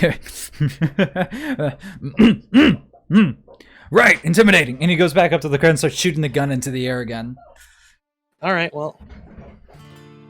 Oh, this guy has a fucking... It's fairly I wise. did not find my limerick hilarious. So you make your way and you actually find that Clayton's kind of on a table tending to some wounds of his. And Simon's flipping through a book that seems to be made of flesh. Jesus Christ, what happened to you? You should have seen the other guy. We went to a library. Okay, Found. Okay, as I'm like trying to dismiss that, I can't help but notice. What the fuck is in your hands? Yeah, Simon, do you want to give me an Arcana or a Religion check or something along those lines? Can I Arcana. give it a religion check? Because I have religion. You can some do that. reason. So Castor and Simon can do Religion. Castor can do Religion. Simon can do Arcana if he wants. Clayton is because Clayton is he's kind of like fixing his tum problems. Just like we found Colton John. Turns out he's the man I was looking for. You know how I made my deal? He made one too. Vaguely. Well, yeah, you get the point. He made one too. Uh-huh. He was after whatever the fuck that book is. Also, seems like we were right. Jimbo's not following orders anymore. Got like a week left in him before they come down hard on the city. So, what's that Simon, book that you guys, or that he wanted so much? I have no fucking idea.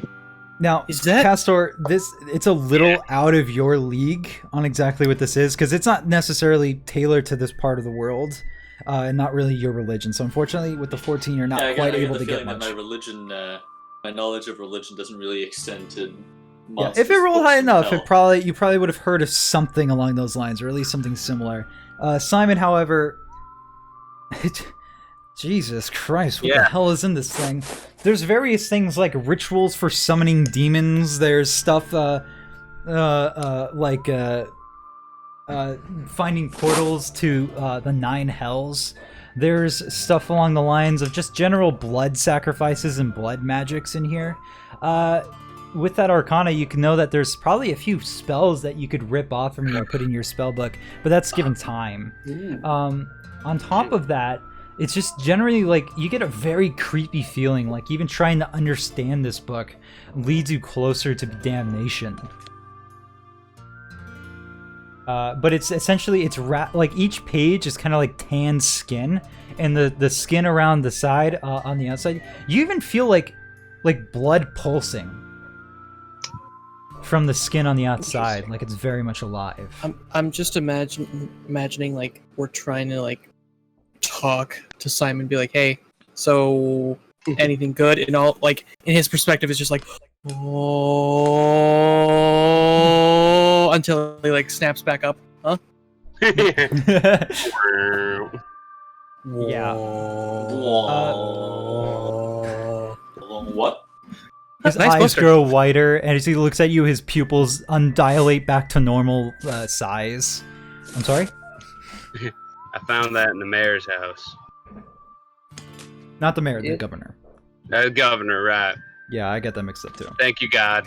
The good mayor. Yeah. In his gubernatorial mansion. That's a fucking... So, Simon, look. What it? Very, very, very weird. Uh-huh. That's all you get out Thank of you, Simon. Simon. Very cool. His like main problem is that he thinks in Russian, so he still has to like translate it while he talks. So he's sitting there and he's like, I don't know how to tell them this is skin. I don't know how to tell them this might be alive. So yeah, did whoever ask wants what to to. whoever wants to take the book, you can write down flesh book in your inventory. It weighs about I'll a couple. keep It weighs about Yeah, 2 I pounds. think maybe the wizard is the good choice for that. Yeah, if you want, Simon, yeah, you can keep a hold on. You can't really cast any spells that you find in it, but you generally feel like that this is quite the trove of hellish magics. This And will you might be come able to discern a few things as you level up if you want. Right. Mm-hmm. But generally, for right now, I think your max spell level is 2. So, like, I'll go over with you later in like outside of sessions to kind of see, like, especially in downtime, which is be the time where you had more time to actually go through this with an actual pen and paper. But you can actually find some spells in here that you might be able to add to your spell list, to your own spell book. All generally hellish themes, but you know how it is. Yeah. Yeah, This is so- what happened. Simon literally got caught up with a friend who's a demon or a devil worshiper. Like, it's Clayton's fine. not necessary. Yeah, Clayton's not a devil worshipper. He No, just, but you know- like, it's the equivalent of like the bad influence level. Yeah. Right. All right, so that's gonna bring it to the end tonight. As you guys have done your research, you've noted down like how you plan to get out of here. You can kind of take the week to kind of like cement your game plan about how you want to break free of Wayfinder and make your way onto Riverdale. So for the time being, how'd you guys like all that? A lot of heavy hitters that you guys ran up against. Yeah, we noticed. Yeah, he may or may not been in like an enemy you're supposed to fight later or something. I don't know, man. Yeah, well, like, so what happened was, I let Draze live last time, because I was like, me and you personally, and that turned out to paint a huge target on my back. Right. So then when I found him, and the option was to let him live, I was like, oh, but last time, that went terribly. Yeah. It just got fucking eviscerated. I was like, all right. Can't win. This yeah. place. Wayfinder's a pretty much hostile territory right now. Yeah, so everybody starts getting their game plan together as they confront Galen and help them kind of figure out how they're going to get the rest of the boars out of town and themselves as well. Game plans are made, various setups is achieved. The party has learned of various different things, like how Colton John is in fact the Man in Black. He works for Governor Barnes, and Governor Barnes seems to not have a hold on this situation. This seems to be purely a Jimbo situation. Unfortunately, Wayfinder is going to find himself with a week of terrible, terrible tidings. But the party doesn't plan to stick around for them as they make their way onto Riverdale. In hopes to get away from this whole mess and try to take a breather. And we'll come back to that in a moment. You guys want to, you can go ahead and roll your short rest stuff now, as you definitely have the time for it. Remember, at the end of your short rest, you get one of your hit die back. And that kind of scales with your level, but right now at level 3. So normally, I wouldn't roll dice. What? But me choosing not to do that last time is what dropped me, because if I had been at full health, I wouldn't have dropped. Oh, yeah? So I'm gonna Yeah, you were 1 point off. Yeah. I was like 21 out of 20 is fine, and it was not. I think you mean 20 out of 21, because or else I would have been... That's, of course, because that's what I said. I love proper fraction. I mean... I'm right down to my own. Technically, better than proper fractions. Push his glasses up nose. Alright. Oh, right. You're an 8. So, kind of to end off the stream here, I'm gonna go ahead and so we had a follower in the middle of that. The one who scrolls stopped by for a bit, said "whoa" when I said Black Dragon, and I don't know if he stuck around after that. But thanks for the follow. I hope you enjoyed, and we're gonna go ahead and call it here for the night. We'll continue this campaign on next week as we figure out how the party decides how they're gonna get out of Wayfinder and what their next plan of action is. Yeah. Stealthily, right? Yeah, stealthily was the plan. In a sense. Right. All right. Thanks everybody for stopping by. I'll see you all next week.